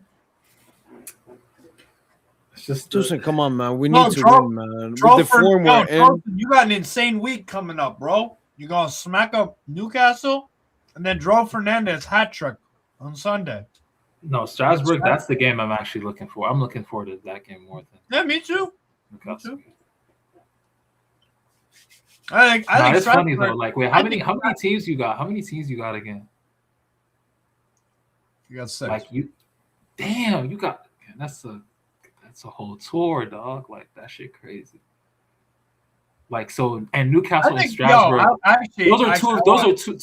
Two of your those 6 teams. Like are facing PSG in the span of a week, or 3 days. Like that's crazy. Yeah. Luckily, I like watching you guys play, so it works out. Why don't you fuck with us? Why can't we be your 7th? Huh? Like, why can't we be your 7th? Your side piece? Is that what you said? 7th? No, I said 7th. Because I don't support 2 teams from one country. You're a side piece. I'll give you that. I like watching anyone that plays good football, and I don't like watching teams that play dog shit football. I've watched way more PSG and freaking Como this season than Arsenal. Wow, are they that entertaining? They're a mini PSG, bro. They're a mini PSG. The way that they keep the ball, the way that they play the game, like the way that it's beautiful to watch. Beautiful. Give Como a watch, Tosin, please. You won't regret it. I'll check them out. Yo, Paz, Baturina, freaking Jacobo Ramon. Oh my God. Fucking Jesus Rodriguez on the left wing. Asan Diao. Jaden Adai. Vanderbremt at right back. Freaking Sergio Roberto's on their bench. They got a good team. D'Acunha in midfield and Maximo Perrone. They got a fucking sick team, man. And Fabregas he's a good coach, bro. I'll let you play the thing. Yeah. I think this was the back heel. Pedro, you got the armband on, huh? Yeah. Because usually it's De Jong. Oh, draw. Let's see draw here. Let's see draw. Okay. Balde goes. Quality. Was that the back heel, Sus? Yeah. Yo, I said quality. Quality. You did. I know that you were thinking, fuck, was I gonna say like, what the fuck is?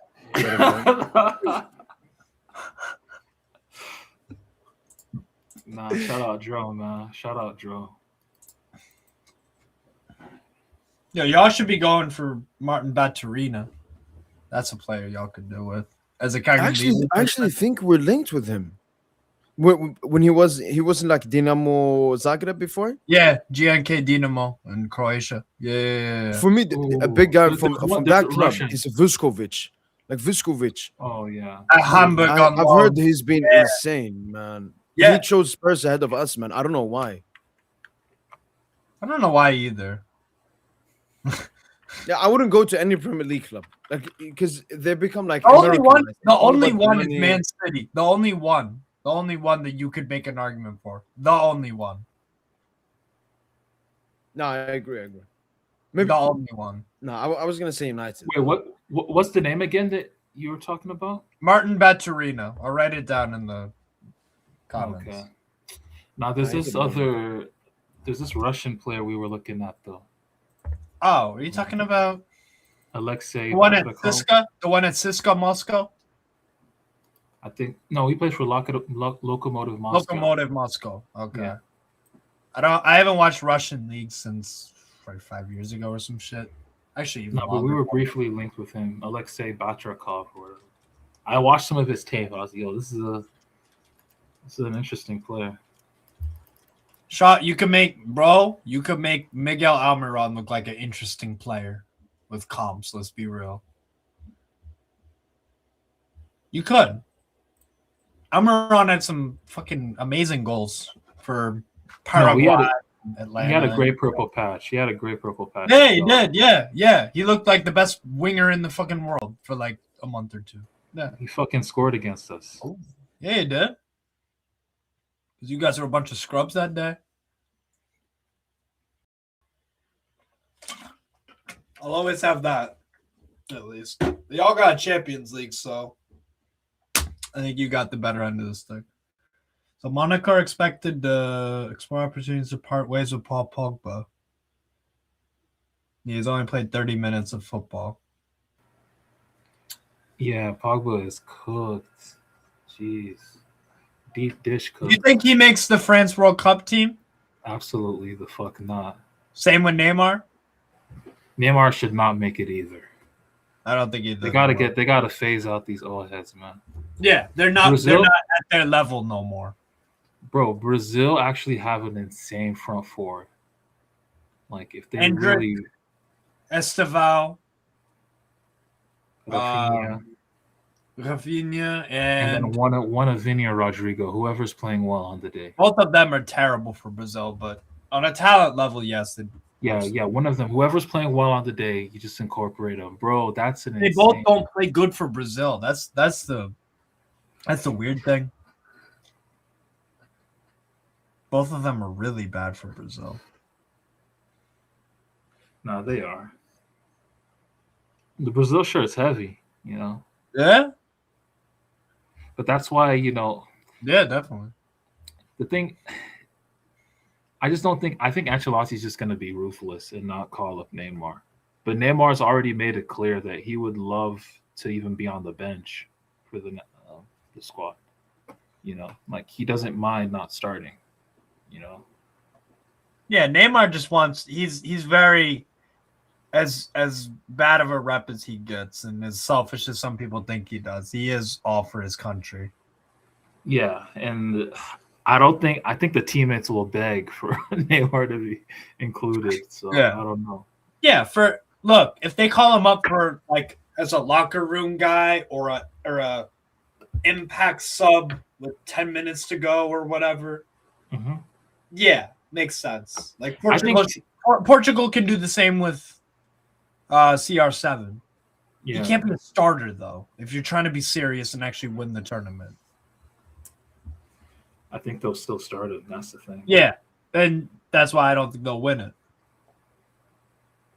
Yeah. Morons.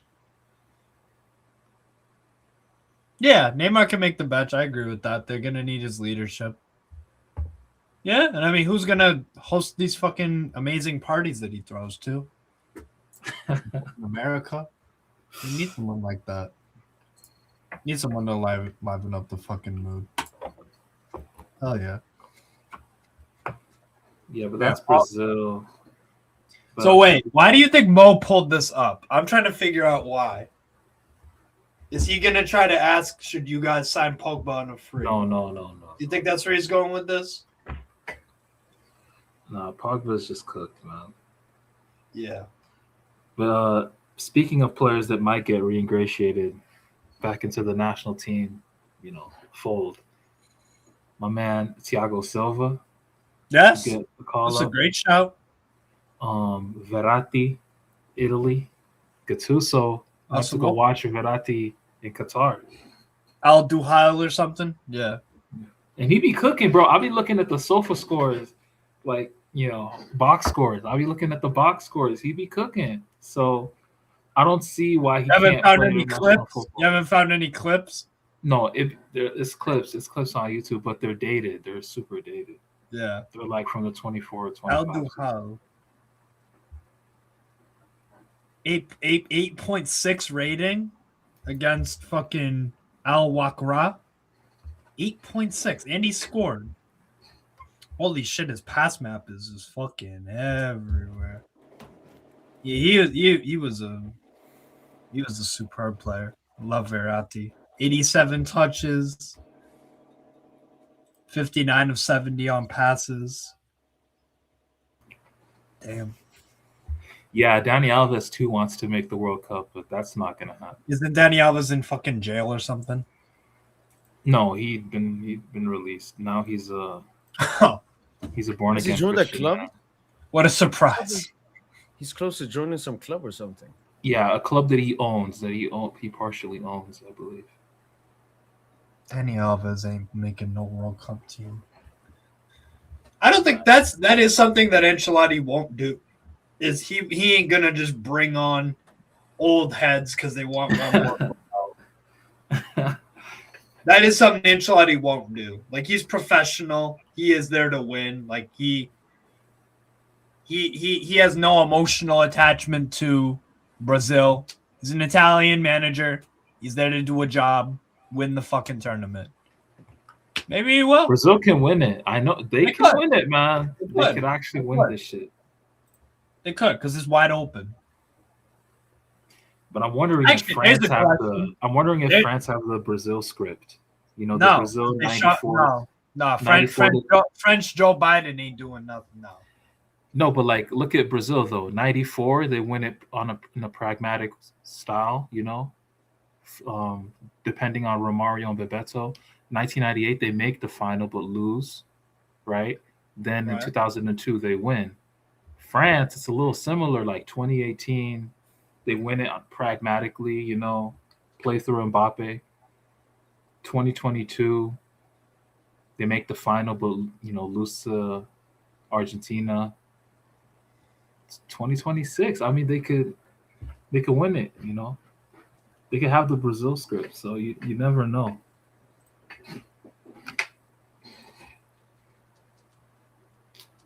I hear it.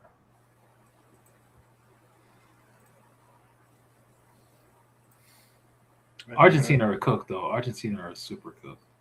What? I think they're super cooked. Like, it's Messi and Inshot. Like, they'll get out of the group stages, obviously. But And it is really hard to defend a World Cup. Yeah. I don't think they're cooked, though. I still think they're in better shape than most of other nations. Because they have a good they still have a high level supporting cast. Still got a good team. no, I feel like all of them. They'll be all right. Actually, to be fair, some of them are playing well again. Like Lissandro looked really good on the weekend. Almada scored a banger with it. Like Yeah. Yo, Valentin Barco for Strasbourg. Barco's been Putting on a clinic, bro. A fucking. But Barco isn't in the setup though. He makes benches for Argentina. Oh, he makes the bench. Okay, I Yeah. thought he doesn't get called up. But He's made his Argentina debut, I swear.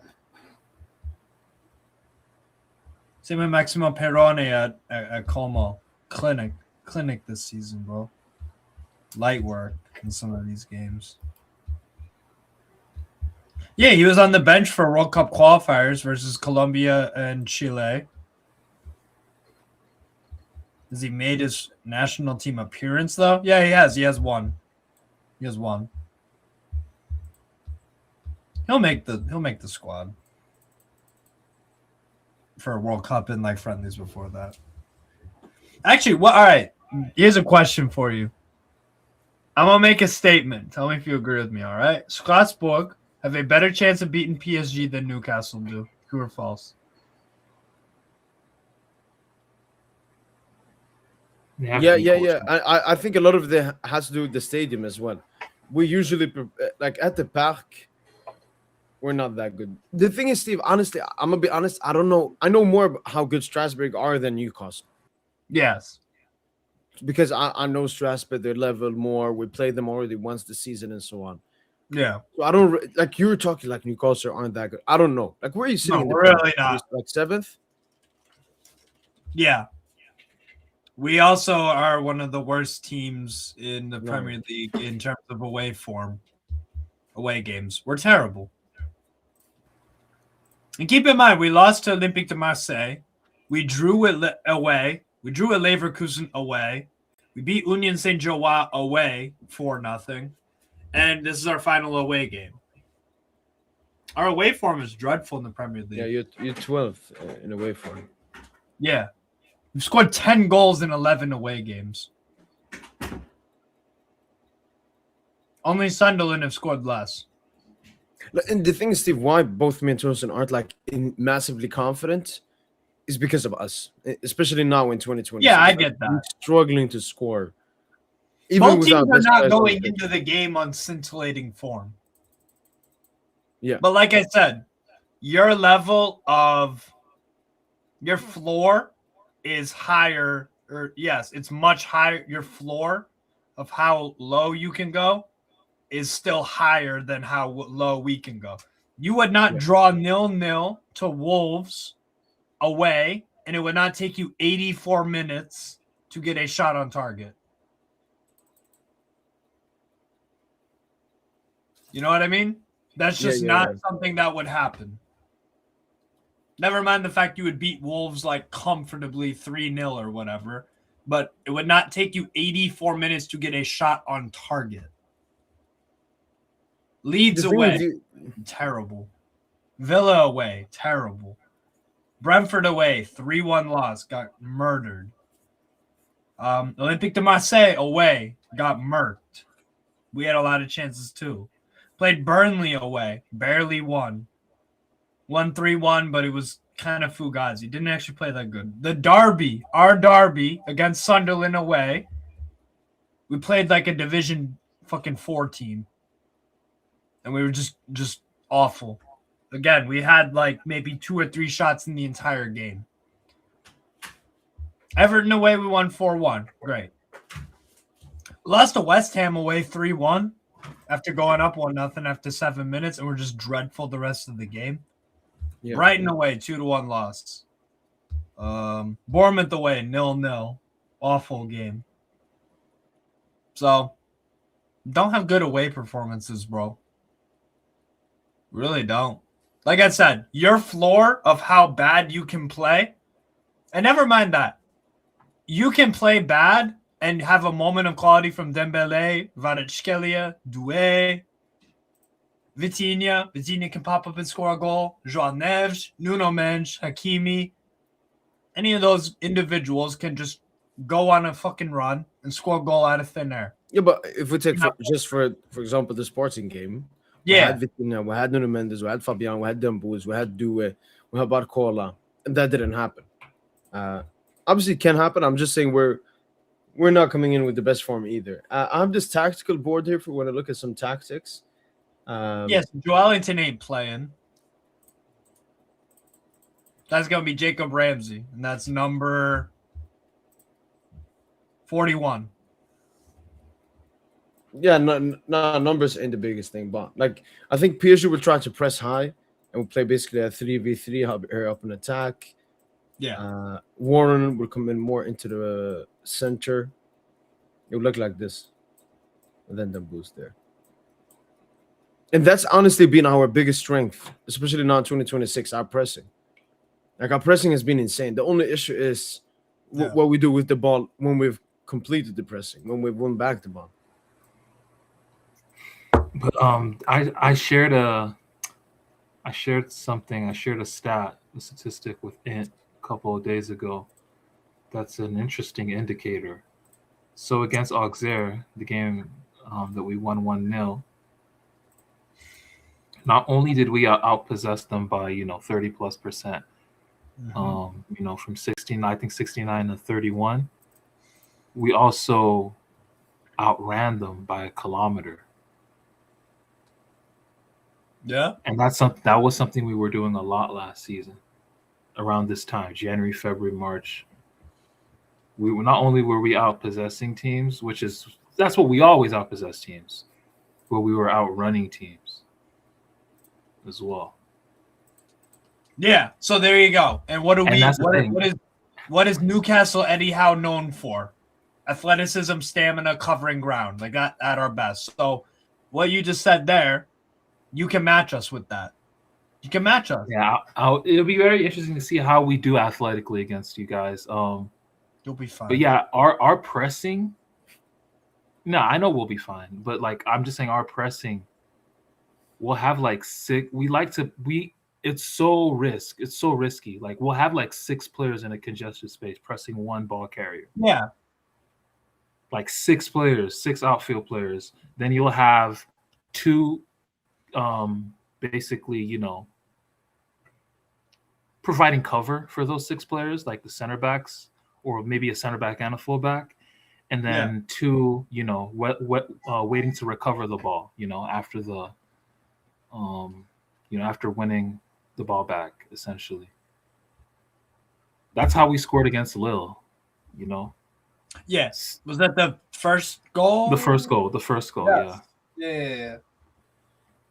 So it's really all about the pressure. If we can...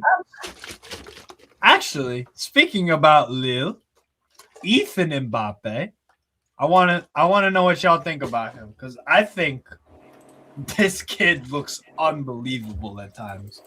I'm impressed. You think he's unbelievable? I think he's a good player. I think he is. Like I don't know if you watched the Lille Strasbourg game on Sunday. Bro, they lost 4-1, but he was one of the best players on the pitch. He was outstanding. He could receive the ball from deep, dribble through people. He's got pace. He's got pace for days and tech. playmaking, shooting. Like he looks like a gem. He looks like a fucking gem. And I think I'm glad that at Lille, the only thing Genesio's done right is that I think they've identified that Mbappe's best position is as a right winger and not as like a midfielder. I think he's perfect on that right. But I just want to know what y'all think of him. I'm hella impressed. He was at PSG, no? Yeah. In a different context, he played fullback and midfield. Midfield for the youth league, right? Yeah, holding midfielder. Yeah. I wouldn't play him as a holding mid. That's odd. That's what he looked like, you know. As an advanced 8, I could see it, but I think on the wing, or even as a 10. I got Rabiot vibes from him watching him at youth level, like poor man's Rabiot. Yeah, I didn't watch him at youth level. I just been watching him at Lille, whatever comp they playing. But yeah, he's sick, man. He's fucking sick. Somebody got to pounce on him and put in some money because he will. He's looking like a top player in the making, bro. I can't lie. I mean, we helped his ascent, you know. At least Chevalier did. My guy Chevalier. I still think he'll come good for you guys. I think he's had some disappointing moments this season, but at the same time, he's also had some very, very good games. I agree. Thank you. I don't know if he'll come good, but why? I just think he's cooked, you know, with all the controversy around him. Is there some like off the field controversy or just like no, just him mistakes? Yeah, the mistakes. Like it's just too much. I don't think he'll come back from it. Really? Every season at Lille that he played, he got better, right? No, he's underperforming like crazy. Yeah, I would agree. Like we looked at his underlying numbers at Lille, they're actually elite, but yeah. But every season he got better. So that's what I'm saying. I think a similar trend will happen. Because a lot of players are like that. A lot of players like they'll have patterns about them, right? Some players will be their whole career. They're at 5-6 clubs, and they have a consistent trend. I'll go for Tonali. Tonali made his debut in 2018 with Brescia. Wasn't that good. Next season, he kills it. He's so good in Serie A that Milan buy him. His first year at Milan wasn't great. Was poor. Took a wage cut, actually, because he was like, yo, I was that bad. And he's a Milan fan. So he really took it to heart that he was poor. Next season, they go out and win the Scudetto, and he's one of the best midfielders in the league. Then he keeps playing good, and they moves to Newcastle. He has a slow start because of the ban, but then now, ever since he came back, he's been really good, except for the past few months where he's been a bit shaky. So there's a consistent trend with Tonali. First year, not great. Second year, boom. Like stands out in his position at Brescia. Then at Milan does the same thing, and Newcastle, same thing. So with Chevalier, his 4 years at Lille, he consistently got better. PSG, first year, not great. But his second year, I think he'll be a lot better. And then the next year, Maybe he won't. Maybe he'll be a dud, but I think Chevalier for me, top goalkeeper. Made sense what you did. It made complete sense what you did. Especially because of all the drama apparently that's happened with Enrique and Donnarumma. I heard about a lawsuit. Donnarumma was trying to sue Enrique for some French worker stuff. Labor laws or some shit. So that apparently got nasty. It's kind of weird, but Newcastle's midfield. Tonali and Guimaraes. I feel a lot better if Guimaraes plays magically, but I don't think he will, bro. ZX. I'll be real. I don't think Guimaraes will start. I hope he comes off the bench, but I worry about Trippier at Come on, right Steve. back. Have some confidence, honestly. Brother, I can't. If you've gone through what I've gone through, you would feel the same way. I promise. Okay, but you're gonna face a PSG team that barely beat a relegation battling Oslo, that lost to Sporting Lisbon and couldn't score a goal for 85 minutes, that are out of the Coupe de France, losing 1-0 at home to Paris FC at relegation battling. And you didn't play. You played awful in that game, straight up awful. Only beat Paris FC 2-1, relegation battling team. Beat Lille 3-0, but that was thanks to Dembele scoring magic. Insane goals. And then we had to come back in the last minute versus Marseille to win in the penalty shootout. That's PSG 2026. Yeah. Not. You know what we need to do? I remember in the Lille game, and it was Mbappe and Giroud. It was literally in the first minute or two of the game. Mm-hmm. They went for it right out of the fucking gate. And they hit the crossbar, and then the follow-up shot from Mbappe, Chevalier had to make a save. Yeah. Because Giroud chipped Chevalier. It hit the crossbar, and then it fell to Mbappe, and then Mbappe shot it, and then it was saved by Chevalier. If we can have that kind of moment and take it, I'll feel a lot better about it. Mm. I feel a lot better about it. But yeah, that's what you'll be aggressive with the long balls for sure. And if you guys can win any of those balls down the channels, and find yourself in a 3v2 or 4, like that's all you need essentially. And that's what like you said, you highlighted that chance against Lille, like that just came from the first minute of the game. Yeah. We tend to concede these wacky goals in behind our line a lot, especially this season. It's been a running thing. Right. So yeah, no, we have been pretty good in the Champions League. We have been pretty good.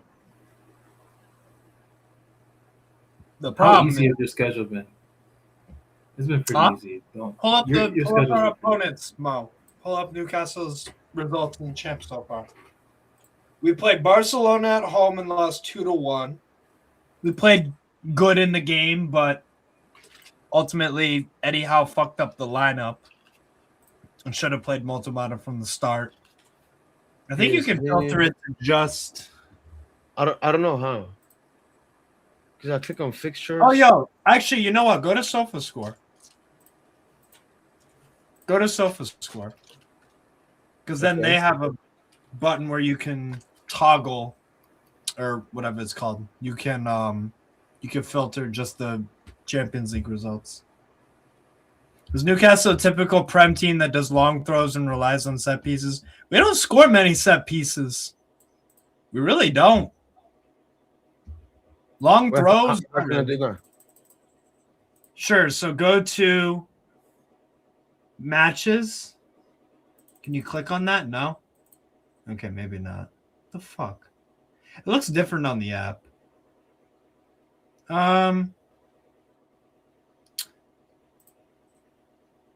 Okay, champ. These are just your stats. 7 games, 16 goals scored, 6 goals conceded.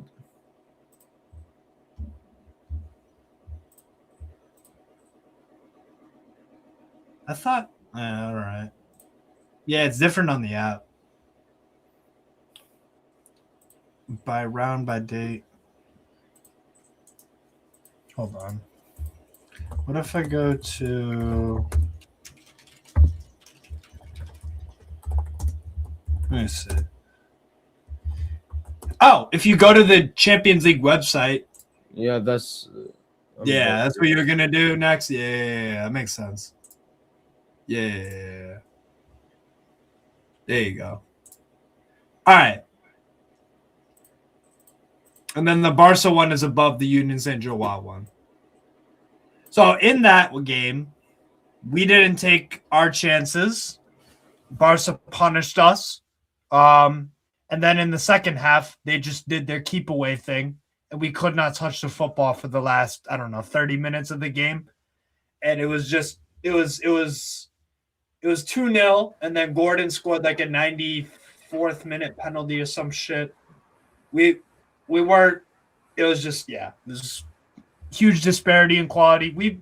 We tried to play. We tried to play on the counter. We gave it a good go.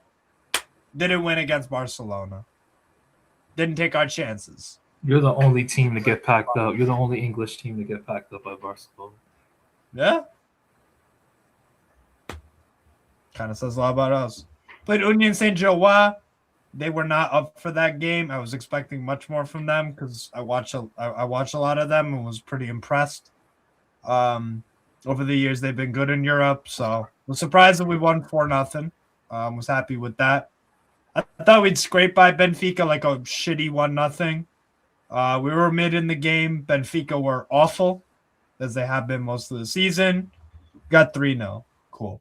Athletic Club, I went with like a 1 or 2-0 before the game because Athletic Club have been awful for a while. Beat them pretty easily. Just a bad mismatch for them physically. How did they look? Yeah, how did they look traveling? Wow. Really This is La Liga. This is the level of La Liga. Too passive, and they didn't look confident in what they were doing at all, except the left back. They had this left back that I forget his name, but he played well, but Yuri Berchiche? Berchiche didn't play that game, no. Oh, okay. He was injured, but they had some nice technical moments and stuff like that, but they never really troubled us. But the problem was they're dwelling on the ball way too much, and we pressed. We pressed. How do we draw 0-0 to Bilbao, man? That's insane. Yeah, I was shocked. I was dumbfounded that you didn't win that. Okay, and your commentary on the other three games? Olympique de Marseille, Newcastle, stupidly entertaining game for the neutral. Stupid entertaining. Like, it was back and forth. Barnes scored in the... Mo, can you click on the... Not the match highlights, but can you click on the Marseille? Just click on it. There you go. Yeah. Cool. So Barnes scored in the 5th minute. Really good finish inside of the box. Marseille, it was a poor giveaway. I think it was Balerdi or some shit like that. So Barnes scored 6 minutes in. Good start from us. Then we tried to go a little bit more, but then the game swung back in Marseille's favor, and then the whole first half, it was mainly Marseille just throwing punch after punch after punch, and we were hanging in there just barely. But like, and then we would have an opportunity once every 10 minutes maybe, but Marseille it was real bad. It was real bad.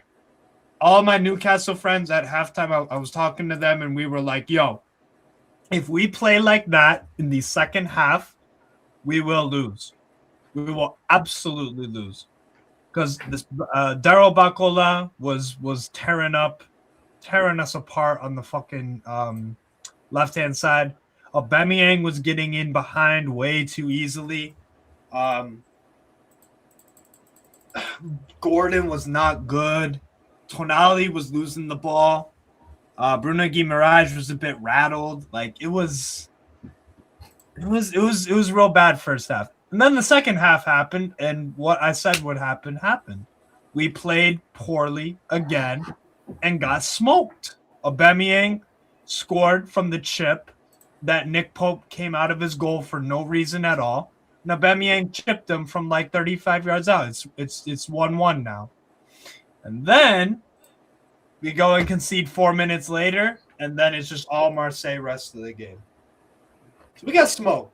We got worked by them. And we probably had three, 4 chances, but we got worked in that game. If we drop points in this game, so if we drop points in this game, we got violated, bro. We got violated. Like imagine Aubameyang and Greenwood and freaking Weah just making a mockery out of Dan Burn and Shar, bro. It was bad, yo. It was bad. Vermeeren was excellent in the game. He would just stiff arm Willick off the ball with these.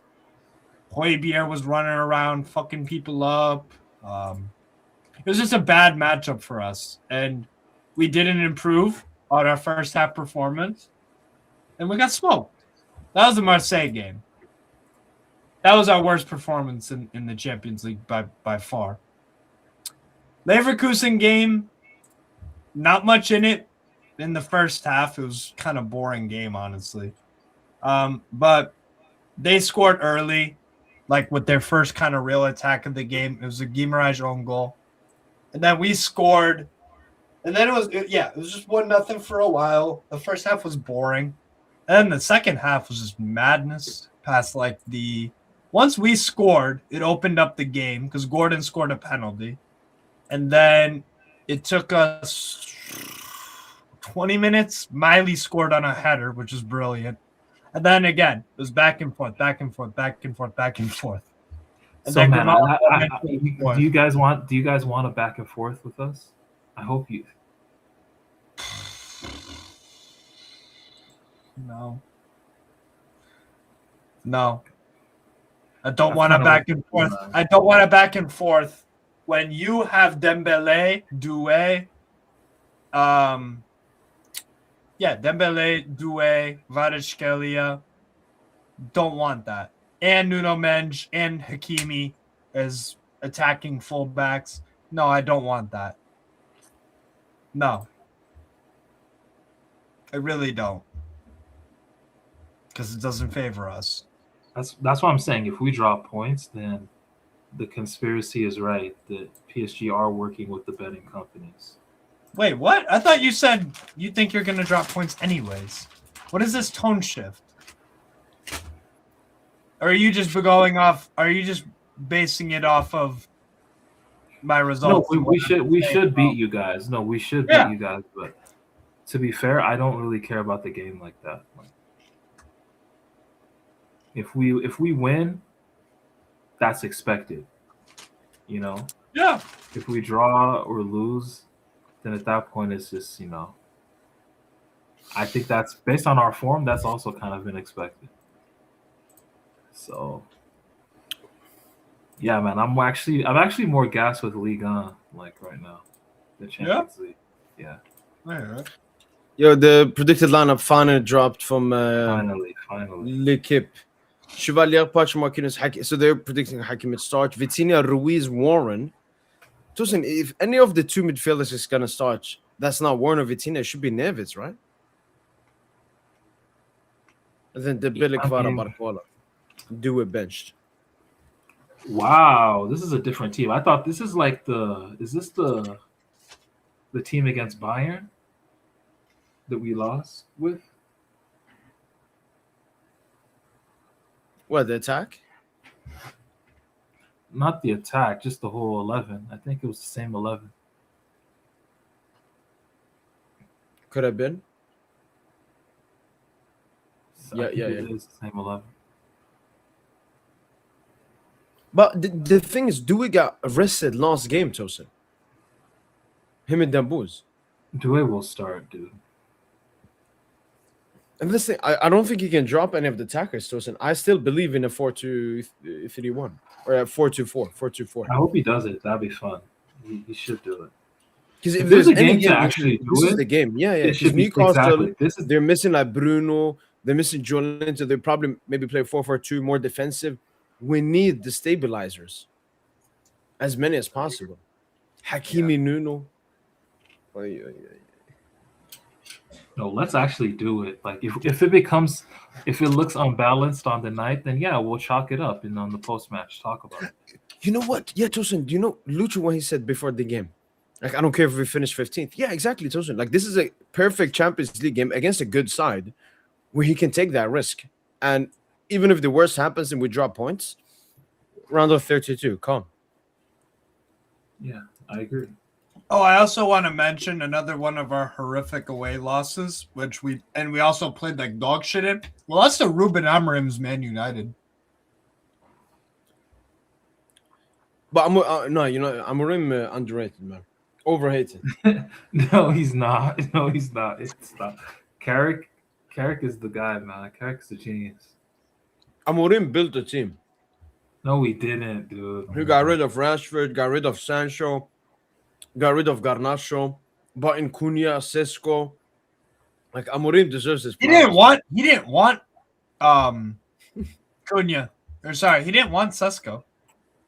True. He wanted Gyökeres. Gyökeres. He wanted Gyökeres. Yeah. Did you notice that Sesko did not play for Man United really when Amorim was there? Started 3 or 4 games maybe.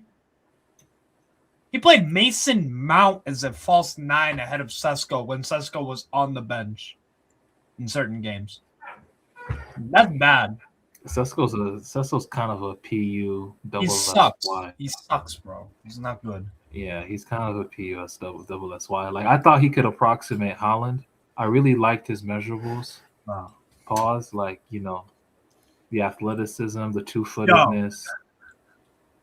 Like he honestly looked like a budget Ibra, like a Yeah, but the problem was they didn't buy him for budget price. They bought him for 70, 80 million euros or whatever the fuck it was. That's ridiculous.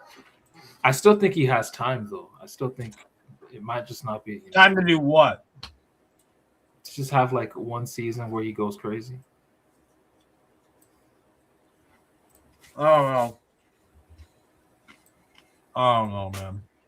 Bro, I do not know why we didn't flip Gonzalo, man. Huh? I don't know how we did not flip Gonzalo. Like, if you guys really wanted Alvarez that bad, you would have spoken with the Atleti board about, can we do something? Can we give you Gonzalo and a lot of money? You're talking now in January or something? Now in January. No, I mean, even Lucho today in the press conference, he said, like, we're ready for an opportunity if it arrives. You know who I think would, man. Like, you know who I think would fit your team extremely well? Who? Panicelli. He's good. I called him a cheap Ibra when I watched him. He's good. If we're gonna sign a striker, I want a top quality. When he's seeing Beraldo, he's seeing food.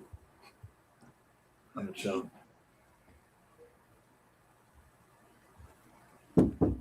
Yeah.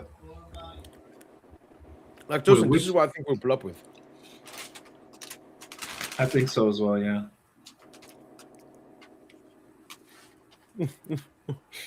Man, y'all attack is so dead this season, bro. Is this attack dead? Look at this attack. That's a dead attack, see? Come on, man. I'll be real. I think Raj Kelly has been disappointing. Facts. No, fair. But it's actually like in recent time, I think past 2 months, past 1.5 months. Last 10 games, he's been cooking. Yeah, he's been getting. Yeah. But the thing is, look, knockout stages is coming. Our team is like Madrid.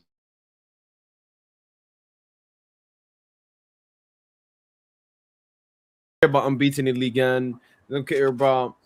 Didn't even care about Coupe de France. This season is about back to back, man. Bro, when we play, knockout stages is coming, Phil. When we play these teams that press us aggressively, I really want to see how it looks with Barcola at striker. Bro, we saw it versus Bayern at the park this season. Nah, but Demboo's went off like 20 minutes. Stop. Even before he went off. Injury. Before he went off, bro, you guys are getting cooked.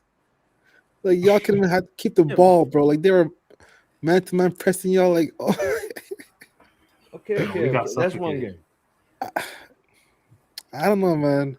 I don't see y'all as, like, good as last season. You didn't see us as good. You didn't see us as good last season either, though. Thing. You never. I don't think only Villa you predicted us to win in the knockout stages. Even the final, you're like, nah. It's a guy. I have that feeling. He was like, Inzaghi Mourinho script. Phil, think about it.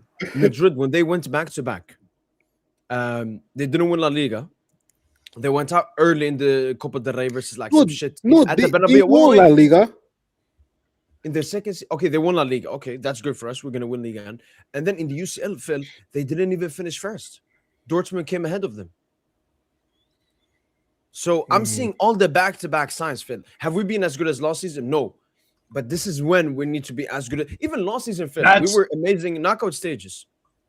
Yo, Man City was your get-right game in the Champions League. The last match day. Yo, what did I say in that post-match? What did I say in the post-match after the Man City game? I think I said something insane after that game. You probably did. I said something about I said dynasty. So I said this is the game where we'll point back to the kick-started the dynasty. I remember I said that on the night. Okay. All right. So I'll take it a step further. All right. You're gonna smoke us tomorrow. You're gonna put us in a spliff, and you'll play so well that you'll go on to win the Champions League this year. How about that? Or come on, bro. I can give you a more, reasonable. This is your get right game. You guys take the lead, and then we have a great reaction in the second half. That's how the City game went. They took a 2-0 lead. And guess what? Guess what we do for fun this season, Newcastle? We drop points from winning positions all the. Ooh, okay, so yeah, that might be the Newcastle set piece goal, Dan Burn back post, 15th minute. Watch y'all draw tomorrow, and y'all both don't get top. Phil, what are you saying about this game? PSG Newcastle. What are you saying? I'm sensing a draw. You're gonna give me some hope or what? Yeah, PSG, they always give away cheap goals at the park. Fair. Marquinhos. Who would you start, Wisser or Voltamata up top? I don't know who any of those guys are. Voltamata, that tall dude, German. Yeah. 6'5". Yes. Yeah. Yo, he just stays silent, bro. He don't acknowledge. They watch, bro. You don't watch Newcastle. That's fine. I didn't know. That's cool. Yeah. Wait, are you gonna watch PSG Newcastle or Barca? I was gonna watch Barcelona FC Copenhagen. Barca. I'm gonna watch us squeeze into top 8. Yeah, you're gonna smoke them like 6-0 or something. No, I don't say that. Probably like 3-0.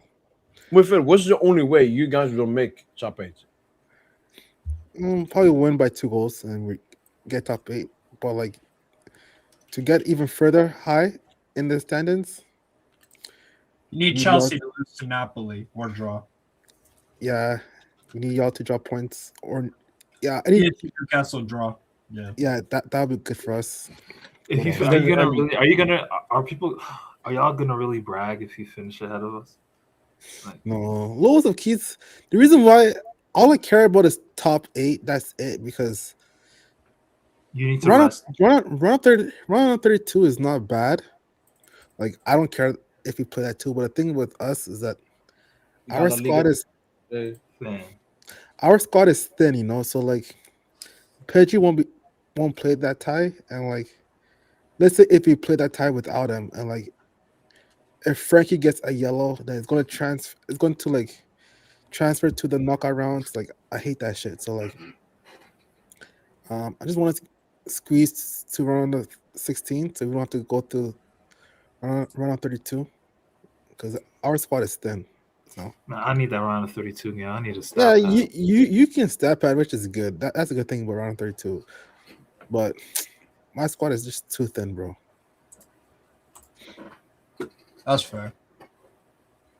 We need to stop padding, dude. Yeah, but what if you don't stat pad and you crash out in some? No, what if you don't? And it's like, yo, what if you have to play Napoli? What if you have to play Napoli like round of 32, bro, and they just pull off some like 2-1 over 2 leg shit? I'm not saying it would happen, but I don't know, Toastin. I don't think you should chance it, bro. You might not get a stat pad team, is what I'm saying. Yeah, you might not. No, I think y'all are overrating tomorrow's match day, man. What does the Champions League become? All games on one day and just 18. I think it's phenomenal. No. For me, you got PSG Newcastle. It's a good game. For me, it's all about the stakes. Yeah. And then you got Chelsea, Napoli. Chelsea fights for top 8. Napoli fights for relegation. I would say Bilbao Sporting is a good one. Sporting fights for top 8. Dortmund Bilbao Inter. is fighting for top. Dortmund Inter. I don't think anyone can squeeze into top 8 because they got 12 and 11 points respectively. I think so. I think that game is going to be Dortmund like on a draw. 11 and Inter's on 12. Like those are two good teams, but like they Man got nothing City. to play for. Man City, Galatasaray. Man That City could want to get be. into top 8. Galatasaray want to confirm survival. I think Galatasaray win. I think they win like 4-3. I think that'll be the best game of the match day. That is just transition, bro. That's transitions. That's transition. Except to mention Benfica, Madrid. Benfica already out. Yeah, Benfica shit. They're out of what? The UCL. Really? Yeah, even if they beat Madrid 1-0, they're still out. Like, Yeah. I think they got Mood is so Mourinho's so no. washed. Man. Table. where are they on the table? No way they're out. like Pull up the 30 something. What the heck?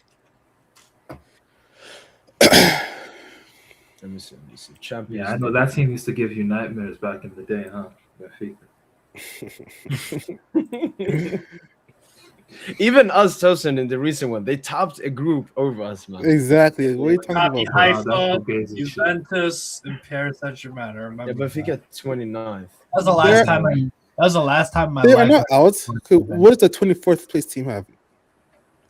8. No, but I'm looking more at last season. Last season, you needed at least, I think, 11 points or 10 points to make top 24. So it's going to be around that. So even if Benfica win, they will have 9 points because other but teams Napoli will pick could up lose. points. Copenhagen will probably lose. Club Brugge could lose to Marseille. No, they can squeeze through, bro. Yeah, Yeah. Copenhagen. I can see Copenhagen drawing. Okay. I'm looking. Look. I'm looking at last season's table. Obviously, it's not 100% the same. Obviously, but to top 8, they needed 16. For top 24, they needed 11. There was even a team that got 11 points that didn't even go through. Dinamo Zagreb. So that's why I'm basing it off. Like I've seen a lot of Barca fans, they look at other teams. I don't look at other teams. I just look mathematically because the thing is, as soon as we get at least 3 seasons of this new UCL format, we'll basically know the minimum points you need and so on. Yeah. But yeah, that's why. For example, all of these teams are considered out. But we'll see how it goes. Yeah, the ones absolutely mathematically eliminated Cairo. are Eintracht Frankfurt, Slavia Praha, who's the other one? Villarreal, and Man, put money on Copenhagen, guys. Put money on Copenhagen. no, that is absolutely dreadful. Yeah, to concede at least 3 goals. I Yeah, agree. at least 4. Bro, if Club Brugge can play a close game, if Tosin, Club I'll Brugge buy at you. 27 can play a close game with Barca, I don't see how Copenhagen. Tosin, I will buy you. You could clip this up too. Yo, get rid of the table for a sec, Mo. Let's do this, all right? Let's do this shit for real, okay? Okay? Tosin, I will buy you a Dro Fernandez PSG shirt if Copenhagen draw with Barca tomorrow. There you go. I'll do it. Joe Fernandez shirt. That's Tushin, could you he go. become like your favorite player soon? He already is, man. There you go. So I'll get your favorite player's shirt. There you go, man. There you go. Yo, If dude. Copenhagen draw, even or win, draw or win. Yo, Phil, Mhm. I don't know if you've seen this. I did like a UCL bracket prediction. And you can look even at the teams that you could potentially be facing as well on your bracket. But again, there's one match week left, and then there's going to be 2 draws. Yeah, So- that's true. Oh shit, that's crazy. By the way, I think Atalanta get past Liverpool if that was a hypothetical matchup. It could. I mean, they beat them recently in the Europa League when they went on to win it. Also- beat them at Anfield as well. And also Liverpool are not good, and Atalanta have been mad impressive in champs. The only thing I think Liverpool will be like more of a late blooming. I think they were focused on the UCL. I have a feeling Yeah, on I that. do. Yeah, I 'Cause agree. The Prem is over for them. Like even Arne Slot said some embarrassing stuff about it. But this is what I love about the new UCL format. Obviously, it's against small clubs, but it's giving us these massive knockout ties. Yeah. Like the PSG Dortmund semi we had, that wouldn't happen in the new format. I don't think so. Like it's made for these. Like look at these quarters: PSG, Madrid, Bayern City, Arsenal, Liverpool, Barca, Chelsea. Yeah, that's good. Man, Salah needs to make tough decisions with Liverpool. Like they need to just definitively. I don't know. They've already bench Salah. contacted Xabi Alonso, Tosin, I think. Yeah, like Salah needs to go though. Like they're probably gonna change managers, but yeah, Salah, man. It's sad how washed he is, man. No, it's happy how washed he is, man. Finally over. Like this. God, especially how He's running the arrogant he chairs became. open. Like, I didn't, I didn't like his arrogance either. Stunk it up at AFCON as well. Like, I think Salah is a very good player, but people just put him in debates he shouldn't be in just because he has. You think Mane's better?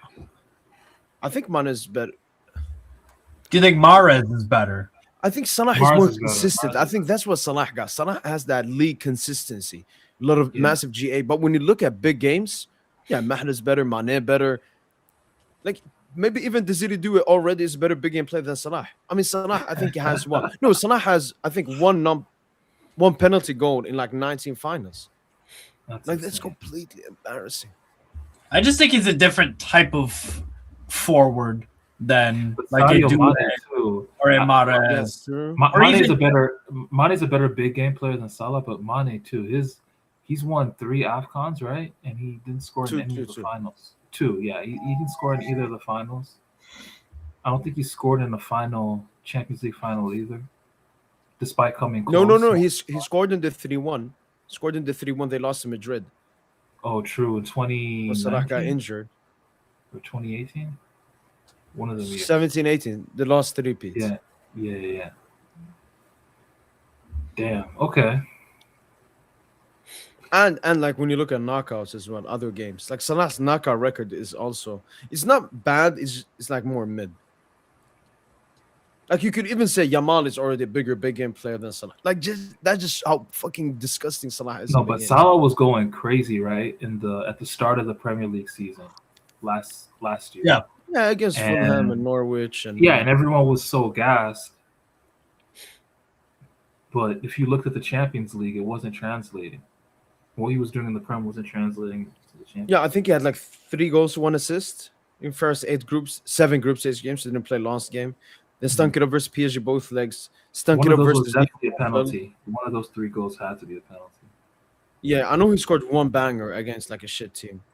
Like Steve, you watched the final. How bad was he in the? I didn't watch it. The Carabao Cup final. I know Liverpool were bad, but like, how did he do No. anything? No, they didn't do anything the whole game. Federico Chiesa was their best player. And he came off the bench, right? Yeah, with like 10 minutes to go and scored late. He didn't do shit.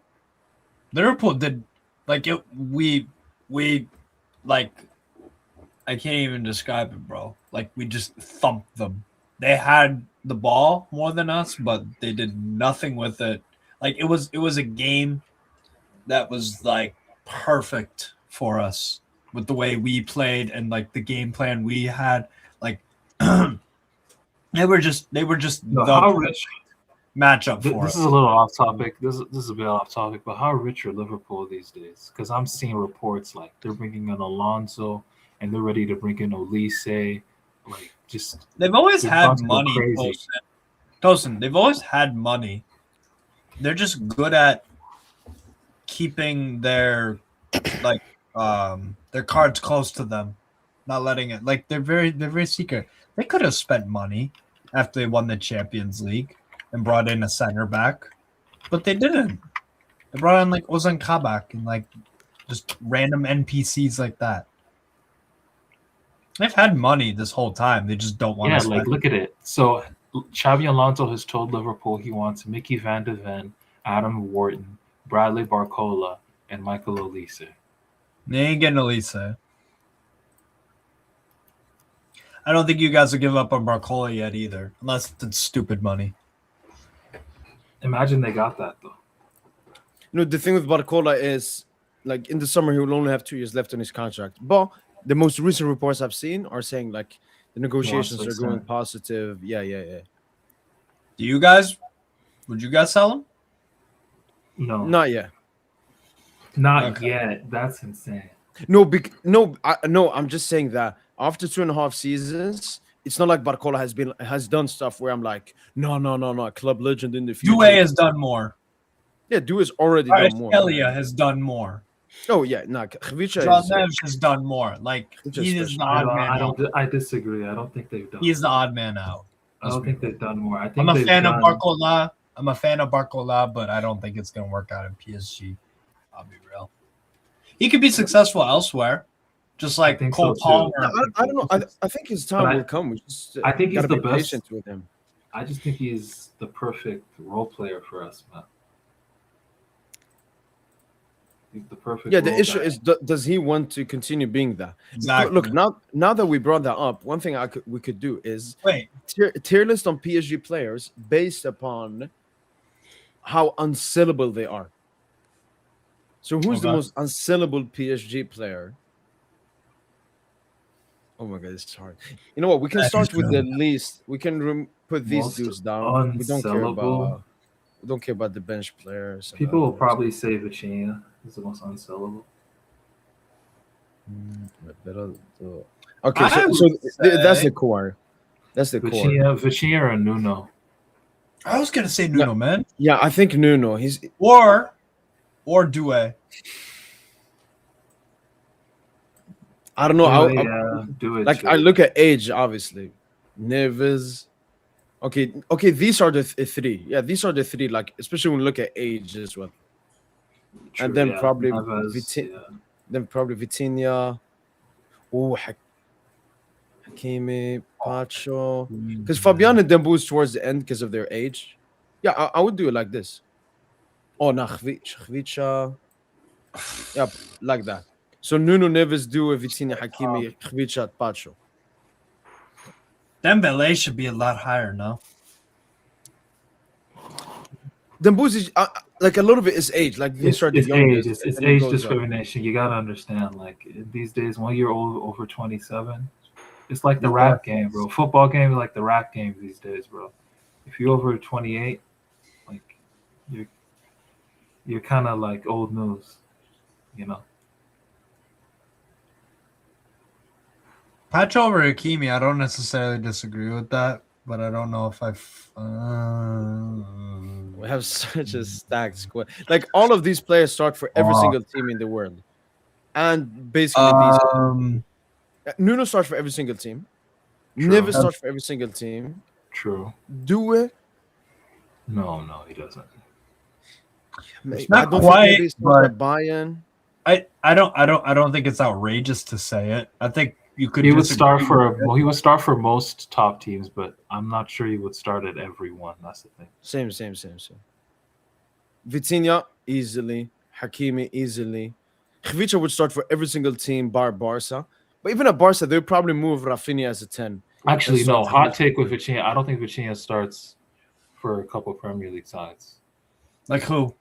What? Like who? Okay, no, come on, Tosin. You said it. You Like said who? a couple of Go, Premier Tosin. League clubs with an S as well. Yeah, Okay. because I'm thinking about the style of play, the basketball type games that they be playing in the Prem, back and forth. And I don't think that suits Vitinha's You know, style. some League Gun games are like that, right? And he does well in those. Not really.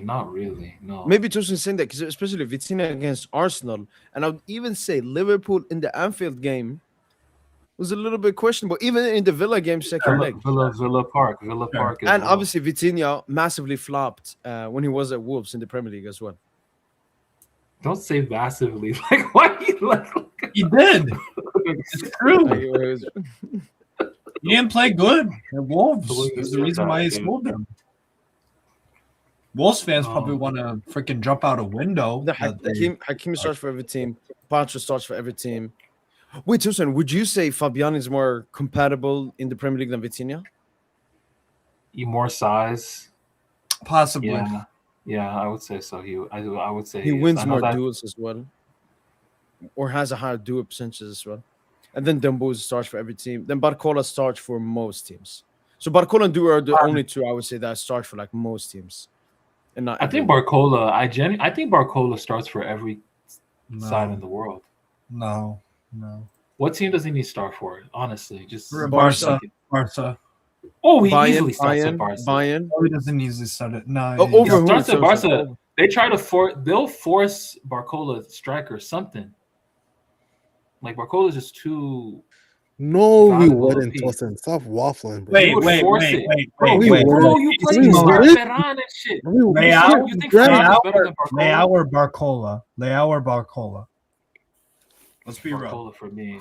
But I think Barcola is more consistent. Leao's a more self-sufficient player than Barcola. The Leao way can Leao get it out the plays mud. is Leao can get it out the mud better than Barcola, but I would rather have Barcola. But I can acknowledge people saying Leao is better. Okay. All right. I wouldn't disagree. Right. So I'm not talking crazy. Okay. Because Leao this year has been he's in that second striker role. He's been really good actually. And I've been critical of Leao. But Tosin, what you say about Barcola, I would say with Khvicha. Like if Barca got Khvicha, yes, they would force him in. No, we wouldn't. Play Rafinha. Come on, nah, you can't. Don't just. Dude, Khvicha would easily start at Barca. They're not a striker. Stop this nonsense. What It doesn't matter. Like No, you I would always say, find a way. we've already You seen find a Phil way to play. start these We've players. already seen Flick play Rafinha as a 10. I think you would play Khvicha, No, Rafinha, Yamal. but not in and big then- games. That's only in small games to stat pad. Stop. I know, like, What do you mean not in big games? That's where Kvara's bread and butter is, man. yes, but we won't play 4 attackers in big Wait. games. It's only small games. You play 4 attackers. What are you talking about? That's what you I all said do. not in big games. Are you deaf, Tosin? Not in big games. Play Omo. What is Omo? Rafinha not- striker. He's Rafinha striker. He's attacking midfielder. Bro, Rafinha Omo can't keep the rock. Like, what are we talking about? That's a straight attacker. Like, you waffle, bro. Like, none of those players are starting for me. I'm sorry, bro. Barcola's not starting. Barcola Yeah, for Barcola sure. ain't starting Like, him. I know you guys would be enticed by a Barcola No, profile. only those No. Nigerian No. collays on Twitter. Barcola That rate him, bro. And Tosin, Barcola doesn't start for Madrid, and he doesn't start for Bayern. Maybe Yes. Madrid as a right mid. But he doesn't start for Bayern. He doesn't start over Diaz or Olise. Yes. Wait, which player are you talking Or about? Leonard Carl. Barcola. Shout out my God, Leonard No, Carl. you know what? I'll concede that he doesn't start for Bayern. No. Leonard Carl, man. My guy. Phil, does Dembu start for Barca? See that I can see. Yes, I said yes. Okay. Nah, he would be your best player. He- Phil. he What do you can mean? play the- You would bench the false Yamal for nine. Dembu's. Huh? You would Bro, bench if- Yamal if- for if Dembu's. Dembu- in You'd an bench alternate anyone for universe- Dembu's. You In know an he doesn't alternate- put under wings no more. Stop this nonsense. He's gonna bench either Lewa or Ferran, bro. Like, stop, bro. Like, he's gonna play false 9 here. If he were to If keep you the play him Barca. as a 10, I don't know. I think he'll play him false 9 or 10. would See, Fabian start? Booz is the only forward that would start for Barca. Fabian easily starts at Barca. Would Fabian Phil? Quite easily. I'm not gonna lie. Him and Yo, Pedri. I don't. Who's a better DM? I don't think Barcola starts at Atletico Madrid. That's my hot take. I don't think he starts over Baena or Giuliano Simeone. Bro, did you just say Baena with straight face, dude? Come Yes, on. Baena's They're a different baller. profiles. They're different profiles. Like, Yes, what are we doing? yes. But That's why I don't don't think you he think would he start. could play as like a He striker? would be one of the players up top for sure. Barcola would be one of the players up top. in Yeah, that you could do 4-4-2. Barcola, Alvarez, Barcola, Griezmann. Okay, maybe it's better than Sorloth. I'll give you that. Fabian does not start for me too. He does. does not start. Quite Yo, easily, too. Phil, Quite easily. can you please Over confirm who? for me that Sorloth over is over bomb? any of your midfielders Yes. except maybe Pedri. You're funny. No, but what were we saying about Sorloth or something? Or Yeah, Phil, can you please confirm to me that I'm not going crazy and Sorloth is a bum that gets some GNA sometimes? He's not good. yeah, he stinks. Yes, thank you. So I was trying to tell these guys earlier. Why they rate him or what? No, I was talking about the context of why Alvarez's heat map is like Yeah, it's exactly. because they just do crossing inshallah football to Sorloth. They don't play to the strengths of Alvarez Simeone plays the strengths of Sorloth, Exactly. which is dumb, which is really dumb.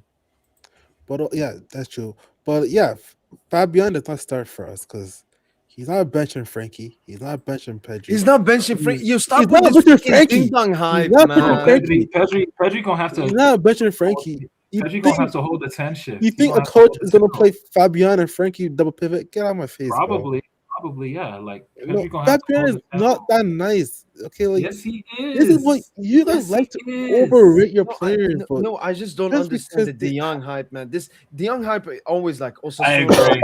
Slavia Yeah. Prague. You heard a little bit of De Jong hype, and then Champions League knockout comes, and we saw De Jong versus PSG. Phil, De Jong was fucking ass, man. He was so bad at that game. Pedri was asked too. Most of No, our players Pedri were was ass good. No, Pedri was good. Don't do. You even said that. We said. No, I remember on the stream. We said Pedri stinker. Yeah, we said Pedri stinker. He was like, "What? It wasn't a Pedri. It wasn't even a Yamal stinker." See, you called it a stinker, right? Now trying to switch it up. No, wait, Phil, we'll come back to that. Steve, Yes. it was a really I'm ahead pleasure. We'll try to get you on tomorrow after the game to share some thoughts and so on. Defo. You can mention your prediction to the people as Yes. Yeah, my score prediction is unfortunately go PSG 2-0. Hopefully I'm wrong and it's a much better game, but We'll see. We'll see. Yeah, cheers, boys. Good to see well. y'all. Good to see Take care, Steve. Same here, Steve. Take care, man. All right, sorry, Phil. What were you saying? Oh, you're doing predictions? Oh no. No. Yeah, what Oh. were you talking about before? I forgot. Frankie. Frankie, yeah, Stinky. Yeah, he didn't play well against PSG. So did Pedri.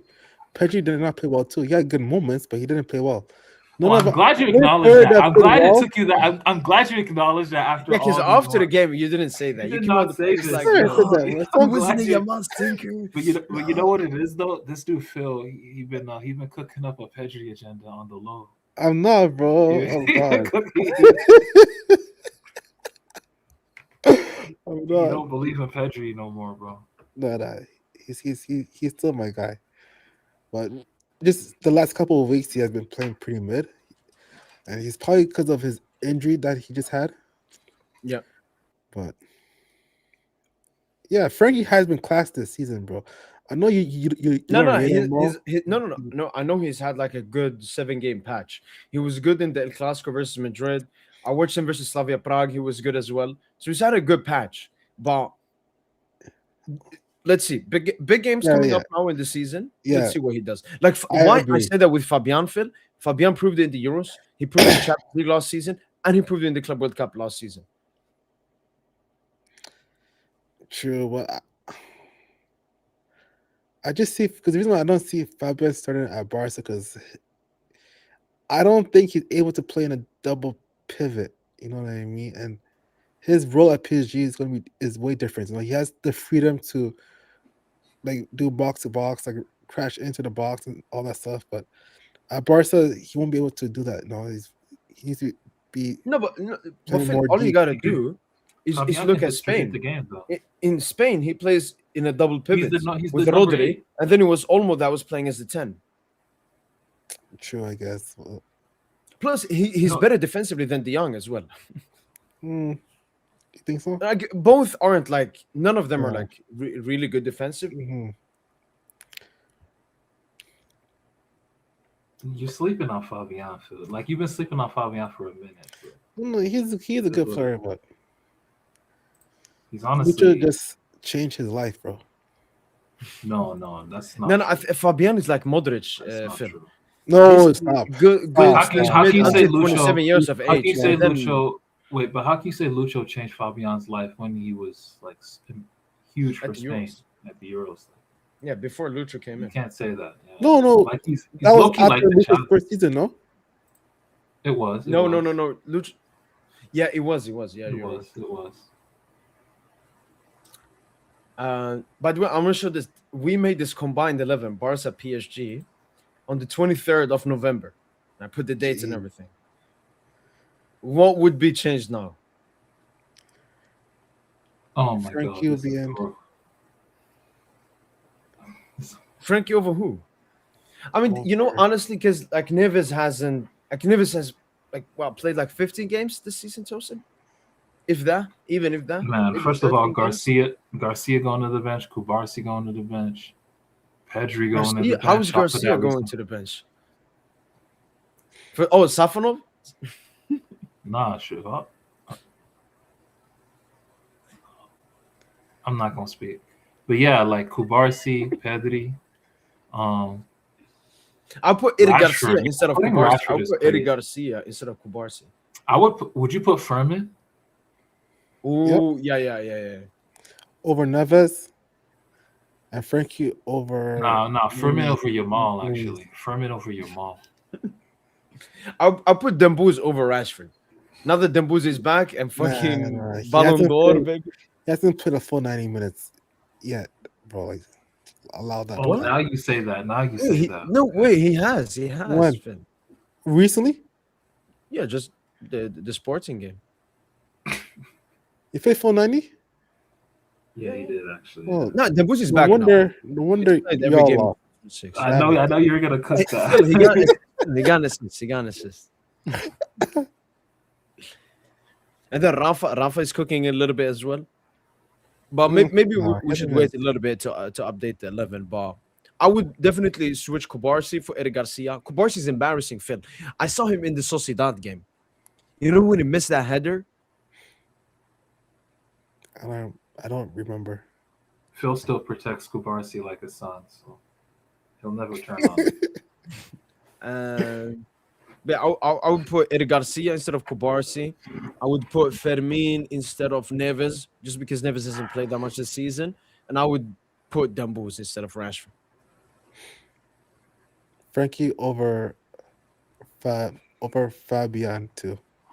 Come on. No, I think overall this season they've been like similarly good. Fabian has also missed some games. Fabian also started off 2026, not the best. It's not that bad of a take. Like if we're talking this season, Phil. Even Hakimi, like Hakimi has barely played. I don't know, like a PSG Barca combined 11 so far this season is a little bit mid, if we're gonna be honest, because neither of us have been, as good as we ended last season. But I think, Phil, you've won 13 out of your last 14 games. Mm-hmm. We should be getting into our rhythm now. Mm-hmm. Wow, you guys have won 13 of 14, Barca. Yeah, they would have won like 14 on a bounce if they didn't. And that Sociedad defeat was massively fugazi. Like I watched it. It was fucking crazy. Y'all would have been that dominant. That's crazy. Yes, sir. And also, what I noticed it's just an indicator. It's an indicator how weak La Liga is. No, but it just shows, because I said this before, both PSG and Barca will peak more towards the end of the season. Like I look at last season. Bro, stop putting us in stop putting us with them. Like here we go. You love Barca. No. I'm up for another team. I'm up for another team. Again, all of this comes from last season. It's PSG, Bayern, Barca. These are the three best teams. They were the three best teams last season. The PSG and Bayern showed in the Club World Cup as well, and now they're going to show again this season. People say fucking Madrid. We saw fucking Madrid last season. What, they signed Huysen, Franco. They haven't done any change. Well, Arbeloa is going to change their lives. And I'm loving the Madrid fake hype, man. I can't wait. I need Madrid in the quarters, man. And Phil will be vibing with us, man. Yes, sir. Yes, sir. Now, will Phil really be vibing with us? Imagine the roll comes on, scores a goal. No. Imagine. I need Bro, you really gave me Dro. You really gave me Dro, Phil. I want to give you a shout out. I want to give you a shout out for Dro. No, just imagine this during that game. I'm on the live stream with you guys. It's at what, PSG Madrid? Yeah, it's at the park. First leg. And then guess who scores? Mbappe! I want to see Tosin's reaction. Is it going to glaze it? Like, oh my God, look at that finish. I knew this was going to happen, man.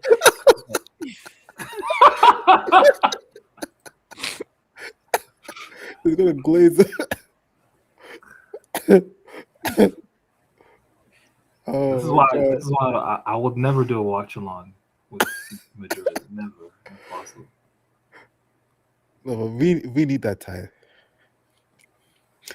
Not Definitely need really. that tie. You don't think so? Not really, man. I don't know. Madrid on some fugazi shit. Like, so you're telling me you've won 13 out of 14, yet Madrid are like a point behind you? I mean, That's insane. it's because they have been winning lots of games too. You know. Yeah, Madrid They are only actually not as lost bad as I to thought. us. They only lost to us. Yeah, and They're then in not the really. Copa del Rey as well. And Copa del Was Rey, yeah. Albacete or whatever it's called. And they didn't lose to Celta Vigo, but then they had a lead over us before that game too. So we snuck we snuck Ahead to of- first place, but yeah, But it's only like 1 point. yeah. Oh wow. And Arsenal are ahead by how many points? 4? Exactly, yeah, 4 points. And we're 1 point ahead of Lens. Honestly, bro, our league matters more, man. Man, forget Champions League, man. Yeah, I can't wait for Champions League, bro. You always say that, but you I always just have get smoked. You always get I have a smoked. feeling, bro. Like You've had a feeling every year. nope, this is different, bro. And also, I see a huge adjustment from Hansi Flick. We don't play that stupid offside trap no more. We control games way better now. Players are performing for me, Danny Olmo, Ferran Torres. You can say Frankie, Pedri. So what's your best, like, if you're going to war in March, April? Mhm. What's your best 11? Probably going to be.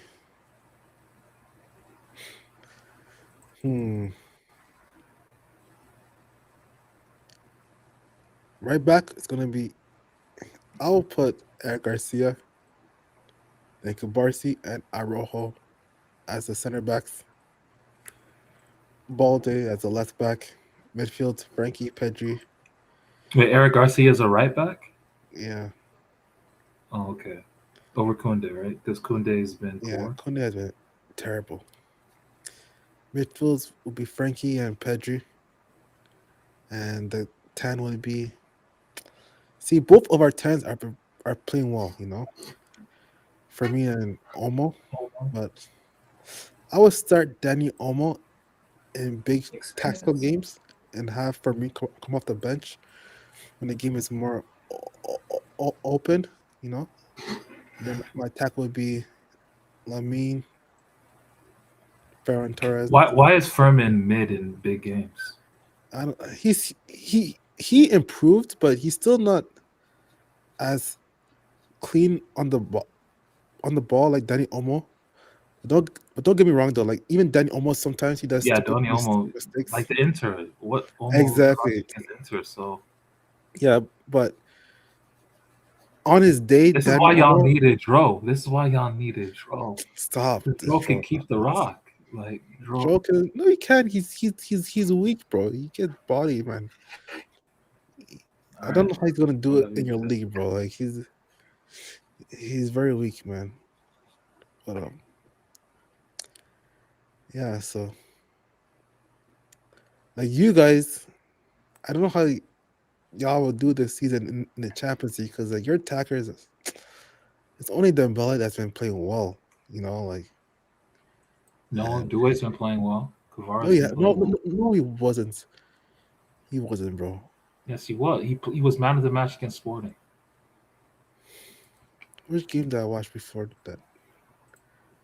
There's a game where he was trying to dribble so much and I probably forgot. Okay. Was it Lille? Was it the Lille game? Is that the game where you lost, right? Oh, the game we lost. We lost to Sporting and we lost to Paris FC, but he came off the bench against Paris FC. Okay. Yeah, and he didn't lose the ball. He didn't really lose. Wait, did you guys beat Lille or was it a draw? We beat Lille 3-0. Dembouz brace, remember? Dembouz brace. I don't remember that game. Oh, the one with the chip. Yeah. Yeah. Okay, never mind.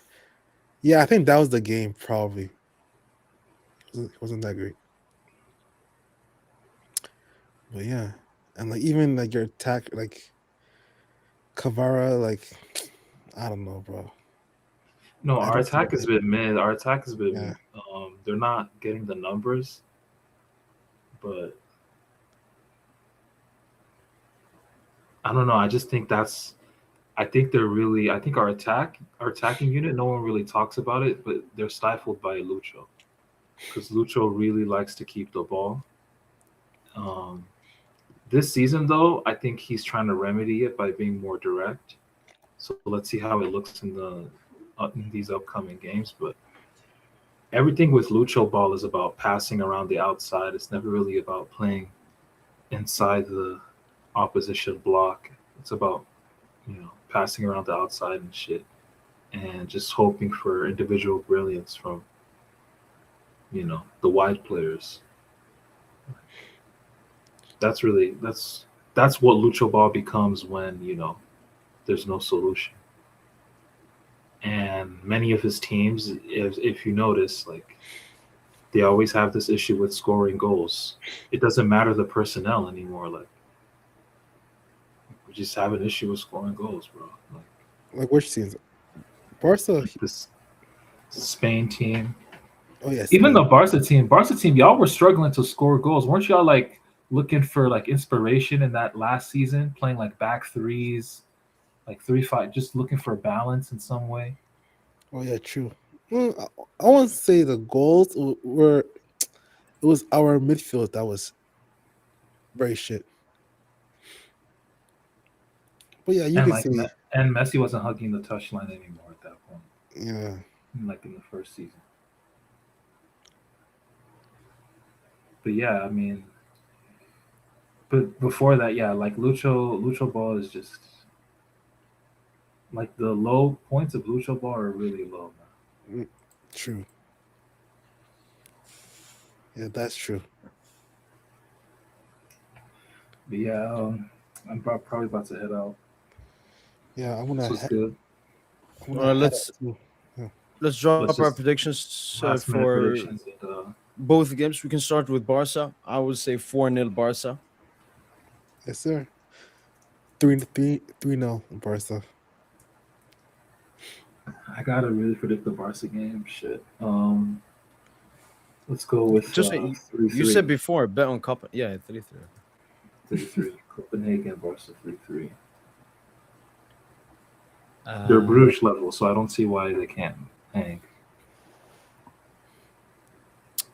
And then PSG, I got 3-1 PSG. I have 2-1 Newcastle. I got 2-2. All right, everyone has a different prediction. All right.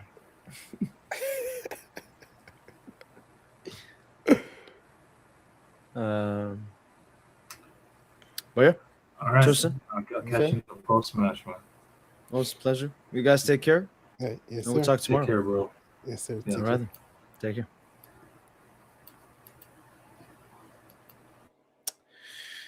All right, then, beautiful Paris Saint-Germain family. Yeah. Hopefully, guys have enjoyed this pre-match podcast of Paris Saint-Germain versus Newcastle United.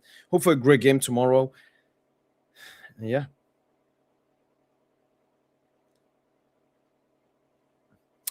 But yeah, hopefully everyone's enjoyed this pre-match podcast. Make sure to tune in for the post-match live watch along tomorrow. It's going to be a very exciting game. And yeah, just for because it's 4 people watching, obviously, as usual. Thank you guys so much for the constant support. I'm very happy that you guys are enjoying the content. More content coming up. Yeah, 84 concurrent viewers after 3 hours and 28 minutes. Shout out to you guys, man. Shout out to you guys. And for the people wondering, I think now you can see it clearer. It looks like I've shaved off my mustache. I haven't. My hair is more like white, blonde. As you can see, my mustache is like blonde, orange, like Trump. Salam Yusuf. You take care, brother. Good night, Christian. will win tomorrow in the big turnaround season. Yes, sir. Look, the turnaround starts versus Auxerre, and the turnaround is about to continue versus Newcastle, then Strasbourg, then Marseille, then Rennes, then Metz, then Monaco, and then the round of 16 starts. That's been it from boy PSGINT. Hopefully, you guys have enjoyed this pre-match podcast.